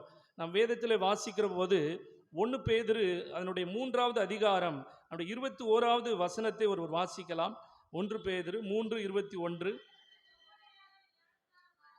ம் ம் ம் ம் ஞானஸ்நானமானது மாம்ச அழுக்கை நீக்குதலாயிராமல் தேவனை பற்றும் நல் மனசாட்சியின் உடன்படிக்கையாயிருந்து இப்பொழுது நம்மையும் இயேசு கிறிஸ்துவினுடைய உயிர்த்தெழுதலினால் ரட்சிக்கிறது. இந்த ஞானஸ்நானத்தினால் நமக்கு வருகிற ஒரு மிக முக்கியமான நன்மை என்ன? ஆண்டவரோடு கூட ஒரு உடன்படிக்கையை ஞானஸ்நானம் ஏற்படுத்த செய்கிறது. இதை நம்ம தெரிந்து கொள்வதற்கு முன்பதாக ஒரு காரியத்தை நாம் புரிந்து கொள்ள வேண்டும். அதனுடைய முன்பகுதி சொல்லுகிறது, ஞானஸ்நானமானது மாம்ச அழுக்கை நீக்குதலாயிராமல். இதை நம்ம நல்லா புரிந்து கொள்ளணும். இன்னைக்கு நிறைய பேர் நினைக்கிறோம், நான் ஞானஸ்நானம் எடுத்தாதான் நான் பரிசுத்தமாய் மாறுவேன், ஞானஸ்நானம் எடுத்தால் என்னுடைய வாழ்க்கையினுடைய பாவங்கள் கழுவப்படும் என்கிற சில தவறான எண்ணங்களையும் ஆண்டவருடைய பிள்ளைகள் கொண்டிருக்கிறோம். ஆனால் வசனம் சொல்லுகிறது, ஞானஸ்நானம் என்னுடைய வாழ்க்கையினுடைய மாம்சத்தினுடைய அழுக்கை அது என்ன செய்யாது? கழுவாது. நல்லா புரிந்து கொள்ளுங்கள். ஞானஸ்நானம் தெளிச்ச உடனே இல்லைன்னா முக்கின உடனே அந்த தண்ணியில முக்கினோம் அப்படின்னா முக்கி எழும்போது நம்முடைய அழுக்கு என்ன செய்யாது? போய்விடாது அழுக்கு. ஒருவேளை தண்ணியில அழுக்கு இருந்தா அந்த அழுக்கு நம்ம மேல என்ன செய்யும்? படும். இந்த வார்த்தையை தப்பா நீங்க புரிஞ்சுக்கிடாதீங்க, சரியா? எதுக்கு சொல்ல வரேன்னா, ஞானஸ்நானம் பெறுவது என்னுடைய மாம்சத்தினுடைய அழுக்கை கழுவி விடாது. அது ஞானஸ்நானம் என்பது தேவனோடு நாம் செய்கிற ஒரு உடன்படிக்கைக்கான அடையாளம். எப்போ தேவனோடு நாம் உடன்படிக்கை செய்ய முடியும்? என்னுடைய மாம்சத்தினுடைய அழுக்கு கழுவப்பட்ட பிற்பாடுதான் ஞானஸ்நானம் என்கிற உடன்படிக்கைக்குள்ள நம்ம என்ன செய்வோம்? வர முடியும். ஹல்லேலூயா. மாம்சத்தினுடைய அழுக்கு கழுவப்பட்ட பிற்பாடு நாம் ஞானஸ்நானம் என்கிற அந்த சாக்கிரமத்துக்குள்ளே நாம் பிரவேசிக்கிறோம். முதல்ல இயேசு கிறிஸ்துவை அறிந்து கொள்ளுகிறோம். அவருடைய இரத்தத்தினால் பாவ மன்னிப்பாகிய விடுதலையை, அவருடைய இரத்தத்தினால் நம்முடைய மாம்சத்தினுடைய அழுக்கு கழுவ பெற்றவர்களாய் அதுக்கப்புறம் தான் நம்ம ஞானஸ்நானத்துக்குள்ள என்ன செய்கிறோம்? பிரவேசிக்கிறோம். தேவ பிள்ளைகளே, இந்த நாளில் இதை நாம் நன்கு புரிந்து கொள்ள வேண்டும். ஆண்டவருடைய பிள்ளைகள் ஞானஸ்நானம் பெறுகிற போது நாம் பரிசுத்தமாக்கப்பட்ட அனுபவத்தோடு கூட, அதுக்கு தான் சில நேரம் சொல்றாங்க, இந்த பாவங்கள் கழுவப்பட்ட பிற்பாடு நான் என்ன செய்வேன்? ஞானஸ்நானம் எடுத்துக்கொள்ளுகிறேன். நல்ல பாவத்திலிருந்து விடுதலை ஆனப்பர் அப்படி சொல்லுவாங்க. அதை நாம் கேள்விப்பட்டிருக்கிறோம். அப்போ மாம்சத்தினுடைய அழுக்கை நீக்குதலா இராமல் தேவனோடு கூட உள்ள உடன்படிக்கை, ஆண்டவரோடு கூட இருக்கிற ஒரு உடன்படிக்கை. என்ன உடன்படிக்கை? உடன்படிக்கைனா என்ன? ஆண்டவர் அன்னைக்கு நோவா ஜலத்திலிருந்து விடுவிக்கப்பட்ட பிற்பாடு ஒரு உடன்படிக்கையை ஏற்படுத்துகிறார். இனி நான் ஜலத்தினால் ஜனங்களை என்ன செய்ய மாட்டேன்? சொல்லுங்க, அழிக்க மாட்டேன். பைபிளை நல்லா என்ன செய்யுங்க? படிங்க, சரியா? ஒரு வருஷத்துல என்ன கேட்ட கேள்விக்கு பதில் சொல்லலைன்னா பைபிள் படிக்கலையோன்னு தோணுது. ஓகே, நல்ல பைபிள் படிங்க. ஆண்டவர் சொல்லுகிற ஒரு வார்த்தை, நான் இனி ஜலத்தினால் அழிக்க மாட்டேன். அப்போ உடன்படிக்கை என்பது ஏதோ ஒரு ஒன்றை செய்வதற்கான ஒரு அடையாளம். ஆண்டவர் சொல்லுகிறார், நான் இனி அழிக்க மாட்டேன். அப்போ நம்ம தேவனோடு என்ன உடன்படிக்கை செய்கிறோம்? நான் இனி இதை செய்ய மாட்டேன், நான் இனி இப்படி வாழ மாட்டேன், நான் இனி இப்படி பேச மாட்டேன், நான் இந்த காரியத்தை விட்டுறேன் ஆண்டவரே. இப்படி நாம் தேவனோடு கூட அழுக்கு நீங்கப்படுவதற்கு முன்பதாக ஒரு காரியத்தை ஆண்டவற்றை ஒப்புரவாகிறோம். பாவத்தை அறிக்கை செய்கிறோம், நம்முடைய குற்றங்களை அறிக்கை செய்கிறோம், நம்முடைய மீறுதல்களை நாம் ஆண்டவருடைய சமூகத்தில் அறிக்கை செய்கிறோம். இப்போ ஆண்டவர் நமக்கு அவருடைய இரத்தத்தினால் ஆகிய மீட்பை கொடுக்கிறார். கொடுத்த பிற்பாடு ஆண்டவருடைய சமூகத்தில் வந்து நம்ம என்ன செய்கிறோம்? ஞானஸ்நானம் பெற்றுக்கொள்கிறோம். ஒருவேளை குழந்தை ஞானஸ்நானத்தில் அந்த பிள்ளை இனி அந்த இதுக்குள்ளே போகமாட்டான்ற உத்தரவாதத்தை நாம் எடுத்துக்கொண்டு பிள்ளைக்கு என்ன செய்கிறோம்? ஞானஸ்நானம் கொடுக்குறோம். நல்லா புரிந்து கொள்ளுங்கள். அப்போ குழந்தை மட்டும் பாவத்தை அறிக்கை செய்ய முடியுமா? குழந்தை பாவமே செய்யலை. நல்லா புரிஞ்சுவிடணும். இயேசுகிறிஸ்து சொல்லும்போது, இந்த சிறு பிள்ளையை போல ஒருவன் மாறாவிட்டால் தேவனுடைய ராஜ்யத்தில் பிரவேசிக்க முடியாது. அப்ப சின்ன பிள்ளை ஒரு பரிசுத்தமான பிள்ளையா இருக்குது, சபையில இணைக்கிறதுக்கு ஞானஸ்நானம் கொடுக்கிறோம். இப்ப அந்த பிள்ளை பரிசுத்தத்தில் தொடர்ந்து வளருவதற்காக நாம் எல்லோரும் ஒரு பிரதிக்கினை எடுக்கிறோம். பெற்றோர்கள், ஞான பெற்றோர்கள் எடுக்கிறோம். அந்த பிள்ளை பரிசுத்தத்தில் என்ன செய்யுது? வளர்க்கப்படுகிறது. நிறைய வீட்டில் அது இருக்கு. சின்ன வயதுல இருந்தே பரிசுத்தத்துல இருக்காங்க, நல்ல வசனம் படிக்கிறாங்க, பரிசுத்தம் தெரியுது, ஜெபம் பண்ண தெரியுது, வேதம் வாசிக்க தெரியுது. அப்படியே வளர்ந்து பெரிய பிள்ளைகளா வர்ற வரைக்கும் அந்த ரட்சிப்பை காத்து கொள்ளுகிற ஏராளமான பிள்ளைகளை நாம் அறிந்திருக்கிறோம். தேவ பிள்ளைகளே, ஆண்டுடைய சமூகத்தில் நம்ம எல்லாரும் வந்து அமர்ந்திருக்கிறோம். இன்னைக்கு அந்த ஞானஸ்நானம் என்பது தேவனோடு என்னை ஒரு உடன்படிக்கை செய்ய வைக்கிறது. ஆண்டவரே, நான் இனி இந்த காரியத்தை செய்ய மாட்டேன், இனி இந்த காரியத்தில் நான் மீறுதலை செய்ய மாட்டேன் ஆண்டவரே, இனி நான் ஆலயத்துக்கு ஒழுங்கா வருவேன், இனி நான் நல்ல ஜெபம் பண்ணுவேன், ஆலயத்தில் அமைதியாக உட்கார்ந்துருப்பேன், வசனங்களை கவனிப்பேன், நான் வீட்டில் பைபிள் படிப்பேன், ஜெபம் பண்ணுவேன், என்னுடைய பரிசுத்தமான வாழ்க்கைக்கு நேராய் திரும்புவேன் என்கிற ஒரு மிக உன்னதமான ஒரு உடன்படிக்கையை தேவனோடு கூட நாம் ஒவ்வொருவரும் ஞானஸ்நானத்தின் மூலமாக நாம் ஏற்படுத்துகிறோம். ஆண்டவர் அப்படிப்பட்ட ஒரு கிருபைக்குள்ளாய் நம்மை அழைக்கிறார். அந்த பிள்ளைகள் சொன்ன வசனத்தை நம்ம எடுத்தோம் அப்படின்னா, இந்த கொலோசியர் 3ஆம் அதிகாரத்தில் சொல்லப்படுகிறது. 3ஆம் அதிகாரம், தீத்து 3ஆம் அதிகாரம், அதில் அந்த வசனத்தில் பிள்ளைகள் சொன்ன வசனத்தில் சொல்லப்படுகிறது, அவர் நம்மை நம்முடைய நீதியின்படி ரட்சிக்காமல் அவருடைய இரக்கத்தின்படி நம்மை ரட்சித்தார். அவருடைய இரக்கத்தின்படி. அதுக்கு முன்னாடி நம்ம எப்படிலாம் இருந்தோன்னு வேத வசனம் சொல்லுது. 3வது வசனத்தில், நாம் புத்தியினர், கீழ்ப்படியாதவர்கள், வழி தப்பி நடந்தவர்கள், பலவிதமான இச்சைகளில் இருந்தவர்கள், இது எல்லாவற்றிலும் இருந்து கர்த்தர் நம்மை மீட்டு கொண்டு நம்மை அவருடைய கிருபையின்படி நம்மை ரட்சித்து அதுக்கப்புறம் அவருடைய முழுக்கினால் நம்மை அவர் ஆசீர்வதிக்கிறார். ஹல்லேலூயா, ஹல்லேலூயா. இன்னைக்கு தேவ பிள்ளைகளாய் அவருடைய சமூகத்தில் வந்திருக்கிறோம். ஞானஸ்நானம் பெற்றுக்கொண்ட நான் தேவனோடு உடன்படிக்கை செய்கிறேன். ஒருவேளை ஞானஸ்நானம் பெற்ற பின்னாடி கொஞ்சம் தடுமாறி இருந்தோம் அப்படின்னா, திரும்ப அதை உறுதிப்படுத்துறதுக்காக திடப்படுத்தலுக்குள்ள வாரோம். அந்த ரட்சிப்பை ஆண்டவர் நமக்கு உறுதிப்படுத்த, மீண்டும் அதை நினைவுபடுத்துவதற்காக மீண்டும் திடப்படுத்தலுக்கு நேராய் கர்த்தர் நம்ம என்ன செய்கிறார்? அழைத்து வருகிறார். சபை அந்த காரியத்தை நம் ஒவ்வொருவருக்காய் செய்து வைத்திருக்கிறது. இன்னைக்கு தேவ பிள்ளைகள் இதை புரிந்து கொள்ளணும். நான் ஞானஸ்நானம் பெற்றுட்டேன் அப்படின்னா தேவனோடு உடன்படிக்கை செய்து விட்டேன். ஞானஸ்நானம் பெற்ற நான் ஆண்டவர்கிட்ட உடன்படிக்கை, அவர் செய்த உடன்படிக்கையில் கரெக்டாக இருப்பார். நான் ஜலத்தினால் அழிக்க மாட்டேன்னா அழிக்க மாட்டார், அவ்வளோதான். அப்போ இப்போ மழை வந்து அழியுதே, அதெல்லாம் சில நம்முடைய தவறுகள், நம்முடைய காரியங்கள்னால சில அழிவுகளை நம்ம என்ன செய்கிறோம்? காண்கிறோம். தேவன் ஒரு உடன்படிக்கை செய்தால் அந்த உடன்படிக்கையிலிருந்து மீற மாட்டார். ஆபிரகாமுக்கு ஆண்டவர் உடன்படிக்கை செய்தார். இன்னும் மற்றவருடைய பிள்ளைகளாகி ஈசாக்கு, யாக்கோபு, ஆண்டவருடைய பிள்ளைகளாகி ஒவ்வொருவருக்கும், தாவீதுக்கு ஆண்டவர் உடன்படிக்கை செய்கிறார். எல்லா உடன்படிக்கையிலும் கர்த்தர் எப்படி உண்மையாய் இருக்கிறாரோ அதே போல ஞானஸ்நானத்தின் மூலமாய் தேவனோடு உடன்படிக்கை செய்து கொண்ட நாம் அந்த உடன்படிக்கையில் உண்மையுள்ளவர்களாக இருக்க வேண்டும் என்பதை ஆண்டவர் நமக்கு கற்றுக் கொடுக்கிறார். இன்னொரு காரியத்தை நம்ம தியானித்து நம்ம ஜெபித்து நிறைவு செய்யலாம்.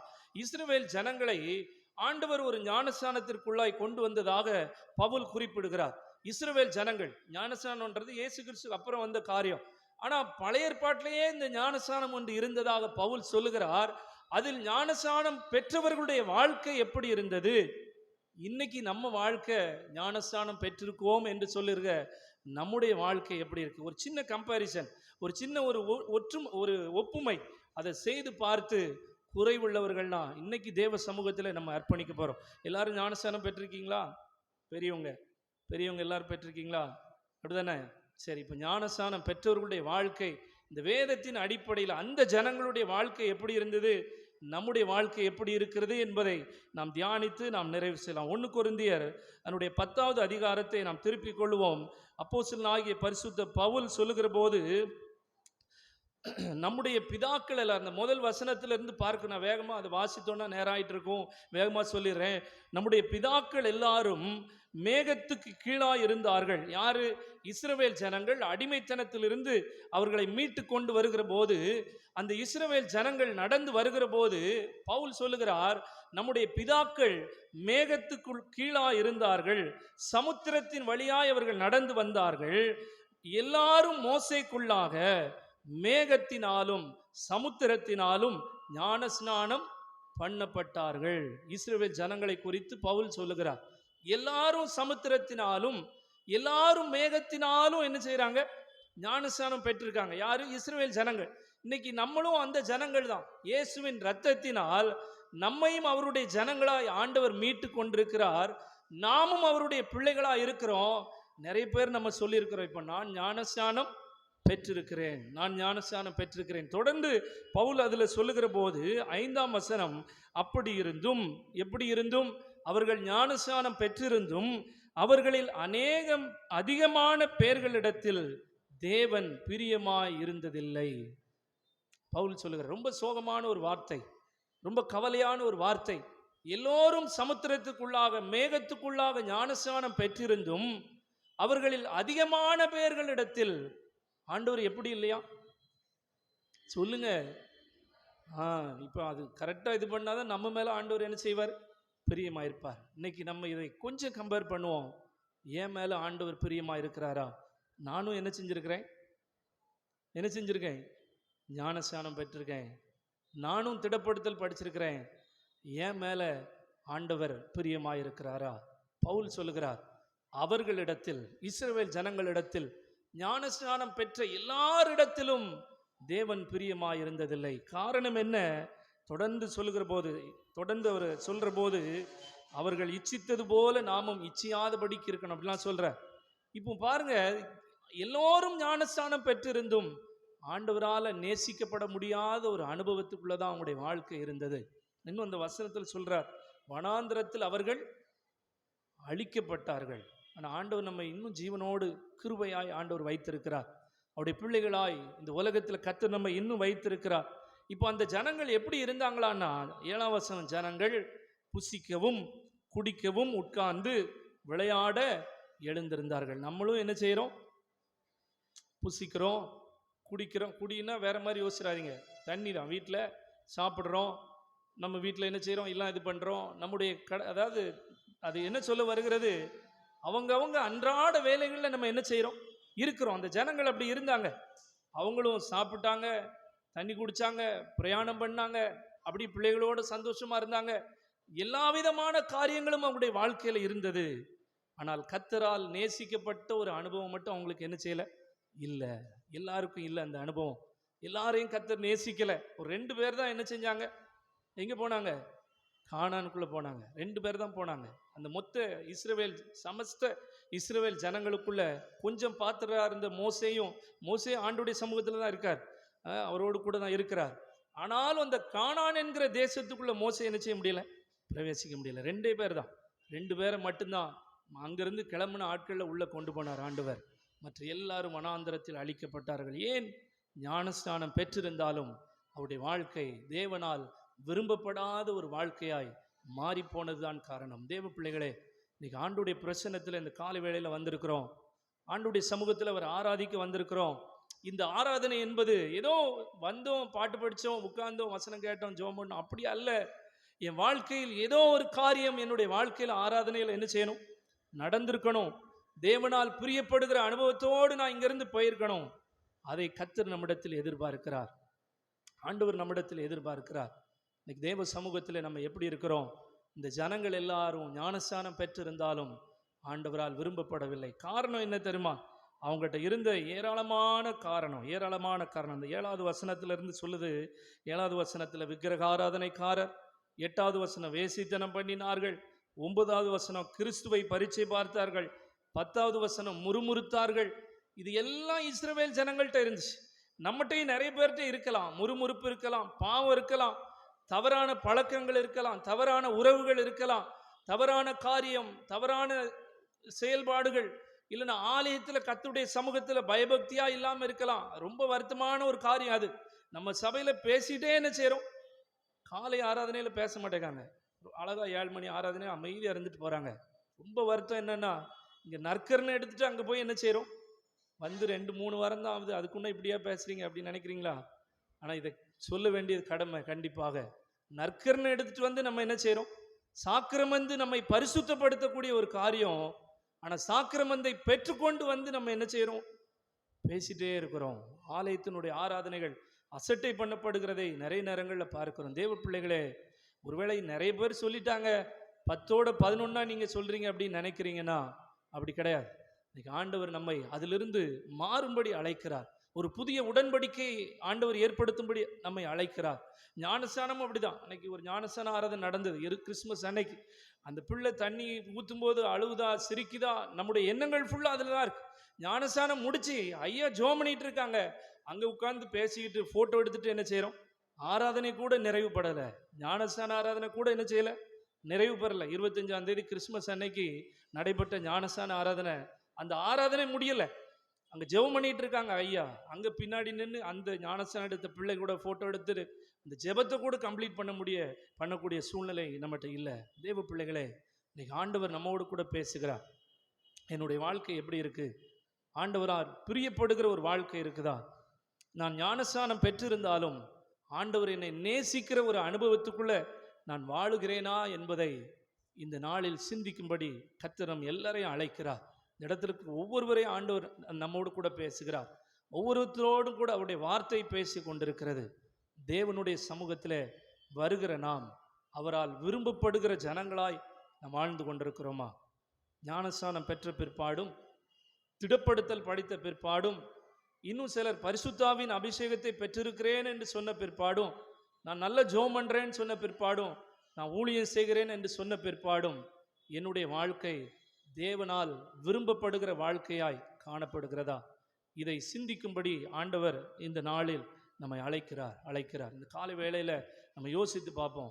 அப்போ நம்ம இன்னும் ஒருவேளை நான் இதிலெல்லாம் சரியாக இருக்கிறேன் அப்படின்னு சொல்லி நினைக்கிறீங்கன்னா, அதே வசனங்களில் தொடர்ந்து பவுல் சொல்லுகிற வார்த்தை 12வது வசனத்தில், தன்னை நிற்கிறவன் என்று எண்ணுகிறவன் விழாதபடிக்கு எச்சரிக்கையாயிருங்கள். இப்போ நீங்கள் நான் கேட்ட கேள்வியில ஆமாம் நான் கரெக்டாக தான் சார் இருக்கேன், சரியாக இருக்கேன் ஐயா, ஒன்றும் பிரச்சனை இல்லை, நான் கரெக்டாக இருக்கேன், நான் ஜெபம் பண்ணுறேன், ஆலயத்துக்கு வரேன், அமைதியாக இருக்கேன், நான் நல்லா தான் இருக்கேன் அப்படின்னு சொல்லி நினைக்கிறீங்கன்னா, நிற்கிறேன் என்று எண்ணுகிறவன் விழாதபடிக்கு எச்சரிக்கையாயிருங்கள். நான் சரியாக இருக்கிறேன், ரொம்ப தெளிவாக இருக்கிறேன் அப்படின்னு சொல்லி நினச்சிங்கன்னா, உங்களுக்கு ஒரு அன்பான வேண்டுகோள். பவுல் சொல்லுகிறார், நிற்கிறேன் என்று எண்ணுகிறவன் விழாதபடி என்ன செய்யணும்?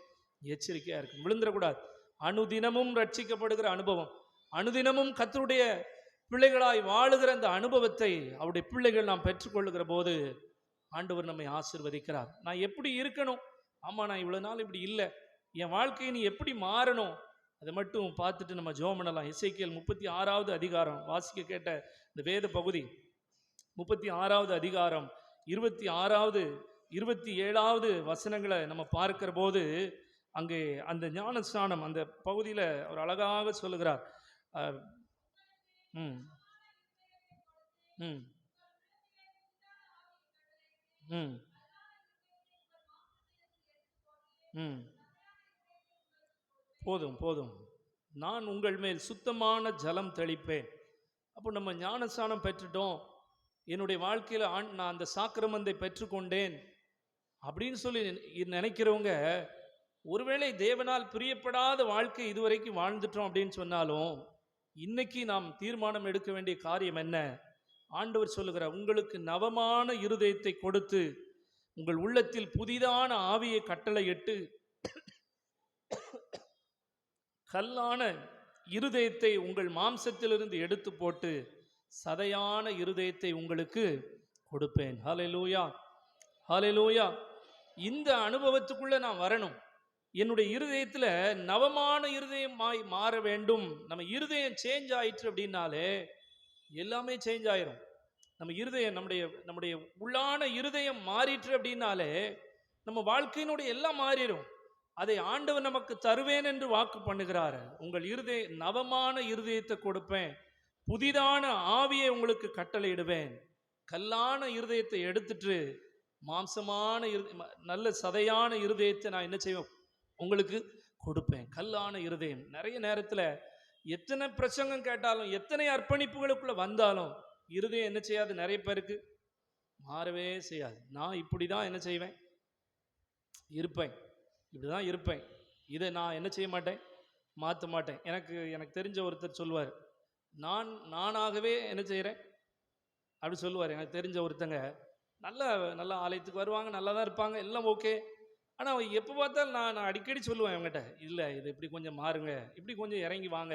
நான் முன்னாடி ஊழியம் செய்த இடங்களில் நல்ல ஆண்டவருடைய கிருபையில் அங்கே நல்ல ஊழியத்தை ஆண்டவர் கொடுத்தார். அப்போ நான் நிறைய விஷயங்களை அவங்களுக்கு சொல்லும்போது நிறைய விஷயங்களை ஏற்றுக்கொள்வாங்க. ஆனால் சில விஷயங்கள் வரும்போது நான் நானாகவே இருப்பேன். இந்த நான் நானாகவே வந்திருக்கிறேன்னு ஒரு பாட்டு உண்டு இல்லையா? அந்த பாட்டு எனக்கு ரொம்ப பிடிக்கும். ஏன்னா நான் நானாகவே என்ன செய்கிறேன், அதில் அவர் பாடின பாடல் வேற. நான் பாவியாக இருக்கிறேன், பாவியாகவே உடைய சமூகத்தில் வந்திருக்கிறேன், நீ மாற்றுங்க ஆண்டவரேன்னு சொல்லி பாடுறாரு யார், ரவி பாரத். ஆனால் இவர் என்ன சொல்கிறாரு, நான் இப்படி தான் என்ன செய்வேன். அப்படி அல்ல தேவ பிள்ளைகளே, அப்படி அல்ல. தேவ சமூகத்தில் வருகிற போது கள்ளனும் என்ன செய்வான், மாறிடுவான். அவ்வளோதான். சிலுவையில் தொங்கின கள்ளன் அவனுடைய வாழ்க்கையில் ஒரு கள்ளன் தூற்றுறான், இன்னொருத்தன் தூற்றின வந்தான். ஆனால் இயேசு கிறிஸ்துவனுடைய செயல்பாடுகளை பார்த்தபோது அவனுடைய இருதயம் சுக்கு நூறாய் உடைந்து அது அப்படியே தேவ பாதத்தில் ஊற்றப்பட்டது. என் இருதயம் அது கல்லான இருதயமாக இருந்துச்சுன்னா அது நவமான புதிதான ஒரு இருதயமாய் மாற வேண்டும். தேவனால் பிரியப்படுவதற்கு அழகான இந்த வசனம் சொல்லப்பட்டிருந்துச்சு. உங்களுக்கு நவமான இருதயத்தை கொடுத்து உங்கள் உள்ளத்தில் புதிதான ஆவியை கட்டளையிட்டு கல்லான இருதயத்தை உங்கள் மாம்சத்திலிருந்து எடுத்து போட்டு சதையான இருதயத்தை உங்களுக்கு கொடுப்பேன். இந்த அனுபவத்துக்குள்ள நான் வருகிற போது, இந்த அனுபவத்துக்குள்ள என்னுடைய வாழ்க்கையை நான் வாழ ஆரம்பிக்கிற போது, நான் ஞானஸ்நானம் பெற்றதற்கான முழுமையான அர்த்தத்தை நான் என்ன செஞ்சுருக்கேன், என் வாழ்க்கையில் அடைஞ்சிருக்கேன். அல்லாமல் தாத்தா காலம் அதுக்கு முந்தின காலத்திலேருந்து நான் யார், கிறிஸ்தவன். ஒரு நாள் ஒரு இடத்துல ஒருத்தர் சொன்னார், ஒரு சின்ன பிரச்சனை, ஒருத்தர் புதுசாக ரட்சிக்கப்பட்டு உள்ளே வந்திருந்தார், இன்னொருத்தர் பாரம்பரியமான கிறிஸ்தவர், இத்தனைக்கும் அவங்கெல்லாம் சொந்தக்காரங்க தான். அவர் சொல்கிறார், உனக்கு என்ன தெரியும், நீ நேற்று வந்தவன் அப்படி சொன்னார். அந்த புதிதாக வந்தவரை பார்த்து, அவர் ஒரு 10 வருஷம் இருக்கும், இவர் ஒரு 40 வருஷம் இருக்கும். அவர் சொல்லுகிற வார்த்தை, நீ நேற்று வந்தவன். அப்படி வார்த்தைகளெல்லாம் சபைகளில் நம்ம கேள்விப்பட்டிருப்போம். தேவ பிள்ளைகளே, அப்படி அல்ல. புதிதாய் மாறிய அனுபவம், ஞானஸ்நானம், புதிதாய் மாற்றப்பட்ட ஒரு அனுபவத்தை என்னுடைய வாழ்க்கையில் கொடுக்க வேண்டும். அப்படி கொடுத்திருந்தாதான் அந்த ஞானஸ்நானம் சரியானது.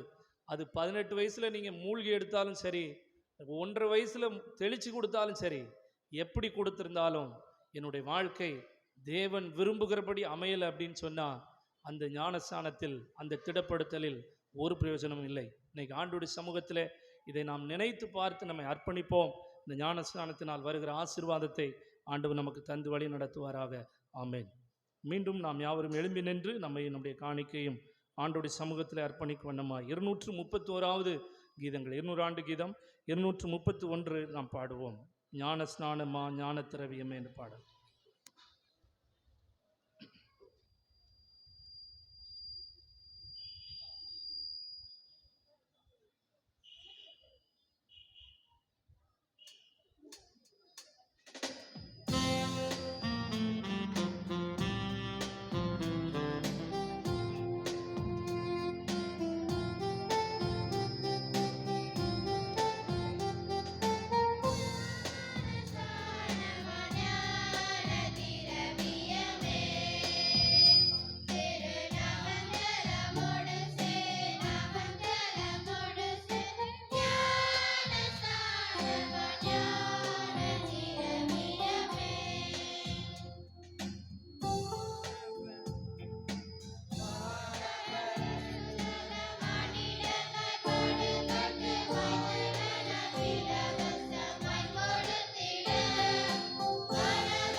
ஜெபம் பண்ண கடவோம்.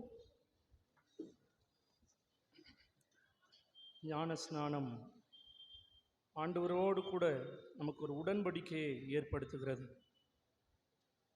நம்ம எல்லோரும் ஆண்டவருடைய சமூகத்தில் நம்மை அர்ப்பணிப்போம். ஆண்டவரே, நான் உம்மோடு ஒரு புதிய உடன்படிக்கையை நான் ஏற்படுத்துகிறேன் அப்பா.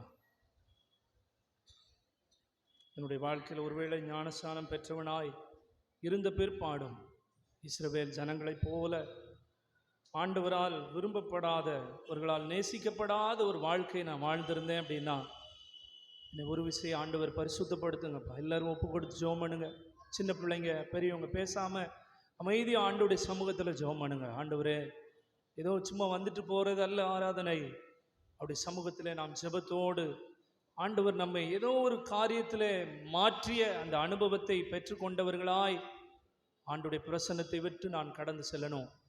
ஏதோ ஒரு ஆசீர்வாதத்தை பெற்றுக்கொண்டவனாய் ஆண்டவருடைய பிரசன்னத்தை விட்டு நான் கடந்து செல்லணும். சும்மா வந்து செல்லுகிற அனுபவம் அல்ல ஞாயிறு ஆராதனை. ஆண்டவருடைய சமூகத்தில் நம்ம எல்லாரும் ஒப்பு கொடுப்போம். ஆண்டவரே, என்னுடைய அன்பு கரத்தில் அர்ப்பணிக்கிறப்பா. நிறைய நேரத்தில் கல்லான இருதயத்தோடு இருந்துட்டேன்ப்பா. ஆண்டவர் நிறைய நேரம் உணர்த்தின பிற்பாடும் நான் உங்களுடைய வார்த்தைகளை கேட்கல, கீழ்ப்படியலை, பாவங்களை விடலை, என்கிட்ட இருக்கிற கெட்ட பழக்கங்களை நான் விடலை. இன்னும் நிறைய நேரங்களில் வீணான சண்டைகள், வீணான சச்சரவுகள், வீணான மனஸ்தாபங்களோடு, வீணான காரியங்களோடு என் வாழ்க்கையை நான் வீணடித்து விட்டேன். ஆண்டவரே, ஞானஸ்நானம் பெற்ற பிற்பாடும் ஆண்டவரால் நேசிக்கப்படாத ஒரு அனுபவத்தையே என் வாழ்க்கையில் நான் வைத்திருந்தப்பா அப்படின்னு சொல்லி நினைக்கிறவங்க அப்படி சமூகத்தில் எல்லாரும் ஒப்பு கொடுத்து ஜெபம் பண்ணுங்க. அவர் நல்லவர், அவர் கிருபை உள்ளவர், அவர் தீங்குக்கு மனஸ்தாபப்படுகிற ஒரு ஆண்டவர். அவருடைய சமூகத்தில் கண்ணீரோடு நாம் அர்ப்பணித்து ஜெபிக்கிற போது, நம்மை உண்மையாகவே உணர்ந்து அவருடைய சமூகத்தில் நாம் ஜெபிக்கிற போது, அந்த கல்லான இருதயத்தை எடுத்து போட்டு நவமான இருதயம், சதையான ஒரு இருதயம், ஹல்லேலூயா, அவர் நம்மை அந்த இருதயத்தினால் நிரப்பி நம்மை ஆசீர்வதிக்கிறார். அவருடைய பரிசுத்த ஆவியினால் நம்மை நிரப்புகிறார். அந்த ஆவியானவர் வருகிற போது நம்மை ஒவ்வொரு நாளும் பரிசுத்தமான பாதையில் நடத்தும்படியான ஒரு ஸ்லாக்கியத்தை நமக்கு தருகிறார். ஆண்டவருடைய சமூகத்தில் எல்லாரும் ஒப்பு கொடுத்து ஜெபம் பண்ணுங்க. எல்லாரும் ஜெபம் பண்ணுங்க. வீண் நடிக்காதீங்க, இந்த நேரத்தை வேஸ்ட் பண்ணாதீங்க. அவரோடு கூட நம்மை அர்ப்பணிக்கிற நேரம். ஆண்டவரே, நான் என்ன உங்களுடைய சமூகத்தில் தருகிறேன்ப்பா. என் குறைவுகள் எல்லாம் மன்னிங்க ஆண்டவரே. ஞானஸ்நானம் பரிசுத்தமாக்கப்பட்ட பிற்பாடு தேவனோடு பண்ணுகிற ஒரு உடன்படிக்கை ஆண்டவருடைய சமூகத்தில் ஒப்பு கொடுங்க. உங்களுடைய ரத்தத்தினால் என்னை கழுவுங்கப்பா. உங்களுடைய ரத்தம் என்னை சுத்திகரிக்கட்டும். உங்களுடைய ரத்தத்தினாலாகி ஒரு விடுதலை என் வாழ்க்கையில் உண்டாகட்டும் அப்பா. என் மீறுதல்களை மன்னிங்க ஆண்டவரே, என்னை நீ பரிசுத்தப்படுத்தும் அப்பா என்று சொல்லி அவருடைய சமூகத்தில் நம்ம எல்லாரும் நம்மை ஒப்பு கொடுத்து நம்ம ஜெபம் பண்ணலாம். அவர் நல்லவர், அவர் கிருபை உள்ளவர், அவர் நம்மை நேசிக்கிறவர், நம்மை விசாரிக்கிறவர், நம்ம மேலே அவர் அவருடைய வசனம் சொல்லுகிறது, நம்மேல் பாரம் சுமத்தினாலும் நம்மை ரட்சிக்கிறவர் அவர்தான். நம்ம மேலே கஷ்டங்கள் இருந்தாலும் பாரங்கள் இருந்தாலும் நம்மை ரட்சித்து கொண்டு வருகிற ஒரு நல்ல தகப்பன் அவருடைய சமூகத்தில் நம்ம எல்லாரும் நம்மை ஒப்பு கொடுத்து ஜெபம் பண்ணுவோம். பரிசுத்தமுள்ள எங்கள் நல்ல ஆண்டவரே, ஆசீர்வாதமான இந்த நல்ல நாளுக்காய், மனமகிழ்ச்சியான கர்த்தருடைய உயிர் தெழுந்த நாளுக்காய் நமக்கு நன்றி செலுத்துகிறப்பா. உடைய சமூகத்தில் திருச்சபையின் பிள்ளைகளாக இணைந்து வந்து உம்மை ஆராதிக்க, உம்மை மகிமைப்படுத்த, ஆண்டவரே உம்முடைய சமூகத்தில் ஜெபிக்க, ஆண்டவர் உமக்கு நன்றி செலுத்த எங்களுக்கு கிருபை செய்தீங்கப்பா. கடந்த நாட்கள் முழுவதும் கண்மணி போல எங்களை பாதுகாத்தீங்க ஆண்டவரே. இந்த புதிய ஆண்டிலும் ஆண்டவரே எங்களை இம்மட்டும் நீர் ஆசீர்வதித்தீர், உமக்கு ஸ்தோத்திரம். உடைய வாக்கு தத்தங்களினால் எங்களை ஆசீர்வதித்தீங்கப்பா. நன்றியோடு உம்மை துதிக்கிறோம், உம்மை ஸ்தோத்திரிக்கிறோம் ஆண்டவரே. கேட்ட வார்த்தைகளுக்காக நமக்கு நன்றி செலுத்துகிறோம். ஞானஸ்நானம் தேவனோடு ஒரு புதிய உடன்படிக்கையை ஏற்படுத்துகிற ஒரு ஸ்லாக்கியத்தை எங்களுக்கு கொடுக்கிறபடியால் நமக்கு ஸ்தோத்திரப்பா. நாங்கள் ஒரு புதிய உடன்படிக்கையை நாங்கள் ஆண்டவரே உம்மோடு கூட ஏற்படுத்தணப்பா. எங்கள் வாழ்க்கையில் நான் இனி இதை செய்ய மாட்டேன், இந்த மீறுதலை பண்ண மாட்டேன், இதில் நான் சரியாக இருப்பேன் ஆண்டவரே, எனக்கு கிருபை தாங்க ஆண்டவரேன்னு கேட்போம். சின்ன சின்ன விஷயங்கள், ஆலயத்துக்கு ஒழுங்காக வருவேன், ஜெபம் பண்ணுவேன், ஆலயத்தில் பேச மாட்டேன், இல்லை வேதம் வாசிப்பேன், ஜெபம் பண்ணுவேன், இப்படி சின்ன சின்ன காரியங்களை பெரிய காரியங்களெல்லாம் நம்ம செஞ்சுருவோம். சின்ன சின்ன காரியங்களில் நாங்கள் குறைவுள்ளவர்கள் அப்பா. அந்த காரியங்கள் எல்லாம் எங்களை நீங்கள் பரிசுத்தப்படுத்துங்க. நீர் சத்திய ஆவியானவர் எங்களுக்குள் வருகிற போது சத்தியத்துக்குள் நடத்துகிறீர், எங்களை போதித்து நீர் நடத்துகிறீர் அப்பா. நமக்கு நன்றி செலுத்துகிறப்பா. அந்த கிருபையை நாங்கள் பெற்றுக்கொள்ள உதவி செய்யுங்க. இந்த இடத்துல வந்திருக்கிற ஒவ்வொரு பிள்ளைகளையும் ஆசீர்வதிங்கப்பா. ஒவ்வொருடைய வாழ்க்கையில் நன்மையும் கிருபையும் தொடரட்டும். என்னென்ன எதிர்பார்ப்புகளோடு, தேவைகளோடு, போராட்டங்களோடு, பிரச்சனைகளோடு ஆண்டுடைய சமூகத்தில் வந்து இதிலெல்லாம் கர்த்தர் எனக்கு ஒரு நன்மை செய்ய மாட்டாரா என்கிற எதிர்பார்ப்போடு வந்து ஜெபிக்கிற ஒவ்வொருவரையும் ஆண்டவர் நீர் ஆசீர்வதிக்க வேண்டும் என்று ஜெபிக்கிறோம் அப்பா. ஹல்லேலூயா. ஜெபத்தை கேட்கிறவரே, மாம்சமான நாங்கள் உம்மிடத்தில் வந்திருக்கிறோம். எங்கள் ஜெபங்களை எல்லாம் கேளுங்கப்பா. எங்களுக்கு பதில் தாங்க ஆண்டவரே. ஒவ்வொருடைய வாழ்க்கையிலும் சந்தோஷம் உண்டாகட்டும், சமாதானம் உண்டாகட்டும், வியாதி பலவீனங்கள் மாறட்டும் அப்பா, கடன் பிரச்சனைகள் மாறட்டும் இயேசுவின் நாமத்தினாலப்பா, திருமண தடைகள் மாறட்டும் ஆண்டவரே. குழந்தை பாக்கியத்திற்காக ஜெபிக்கிற பிள்ளைகளுடைய வாழ்க்கையில கர்த்தர் குழந்தை பாக்கியத்தை தந்து நீர் ஆசீர்வதிக்க வேண்டும் என்று ஜெபிக்கிறோம்ப்பா. தொழில்களில் ஆசீர்வாதத்திற்காக ஜெபிக்கிறவங்களுக்கு தொழில்களில் ஆசீர்வாதத்தை தாங்க ஆண்டவரே. வேலை வாய்ப்புக்காய் காத்திருக்கிற குடும்பங்களுக்கு வேலை வாய்ப்புகளை கர்த்தர் கொடுப்பீராக. படிக்கிற பிள்ளைகளுக்கு நல்ல ஞானம், பலன், சத்துவம் ஆண்டவர், ஞாபக சக்தியை ஆண்டவர் கொடுத்து நீர் வழிநடத்த வேண்டும் என்று உம்முடைய சமூகத்திலே நாங்கள் ஜெபிக்கிறோம் அப்பா. உங்களுடைய திருச்சபையின் மூலமாய் நடைபெறுகிற ஒவ்வொரு ஊழியங்கள், ஒவ்வொரு ஐக்கிய சங்கங்களினுடைய ஊழியங்கள் எல்லாவற்றையும் கர்த்தர் ஆசீர்வதிங்கப்பா. நாங்கள் ஒவ்வொரு ஐக்கியங்களிலும் கலந்து கொள்ள பலப்பட ஆண்டவரே, நாங்கள் ஐக்கியத்திலும் ஜெபத்திலும் நாங்கள் பலப்பட்டு உம்முடைய நாமத்தை உயர்த்த மகிமைப்படுத்த கர்த்தர் உதவி செய்ய வேண்டும் என்று ஜெபிக்கிறோம் அப்பா. மகிமை உள்ள பிரசனம், மாறாத பிரசனங்களோடு இருக்கட்டப்பா. என்னென்ன காரியங்களுக்காக ஒவ்வொரு பிள்ளைகளும் ஜெபிக்கிறாங்களோ எல்லா காரியங்களையும் கர்த்தர் ஆமென்றும் ஆமென் என்றும் நிறைவேற்றி நீர் ஆசீர்வதிப்பீராக என்று உம்முடைய சமூகத்தில் ஜெபிக்கிற ஆண்டவரே.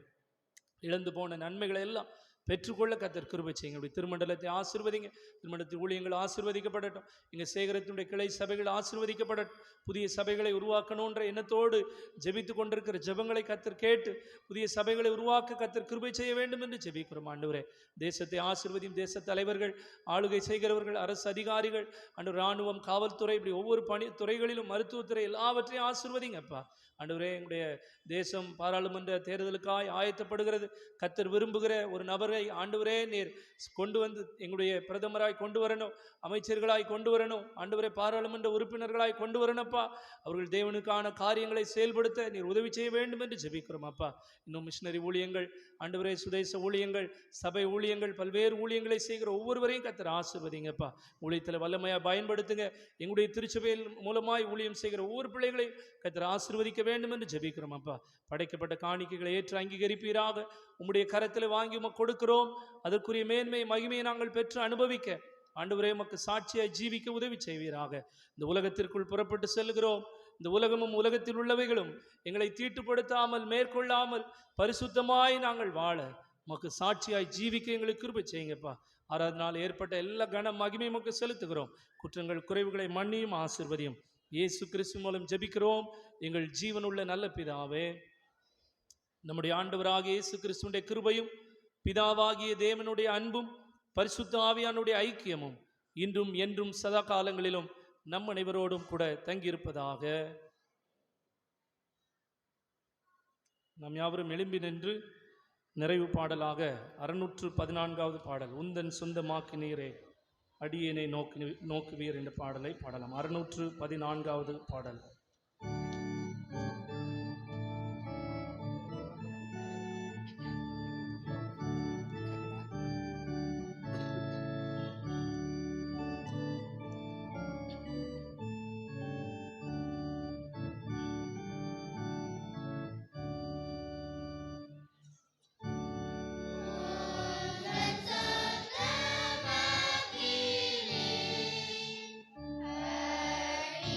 அடியேனை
யாவரும் கர்த்தரை ஸ்தோத்திரிப்போம். என் ஆத்துமாவே கர்த்தரை ஸ்தோத்திரி, என் முழுவலுமே அவருடைய பரிசுத்த நாமத்தை ஸ்தோத்திரி.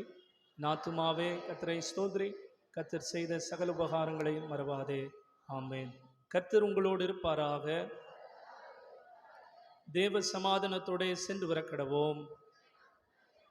எல்லாருக்கும் நன்றி. Praise God.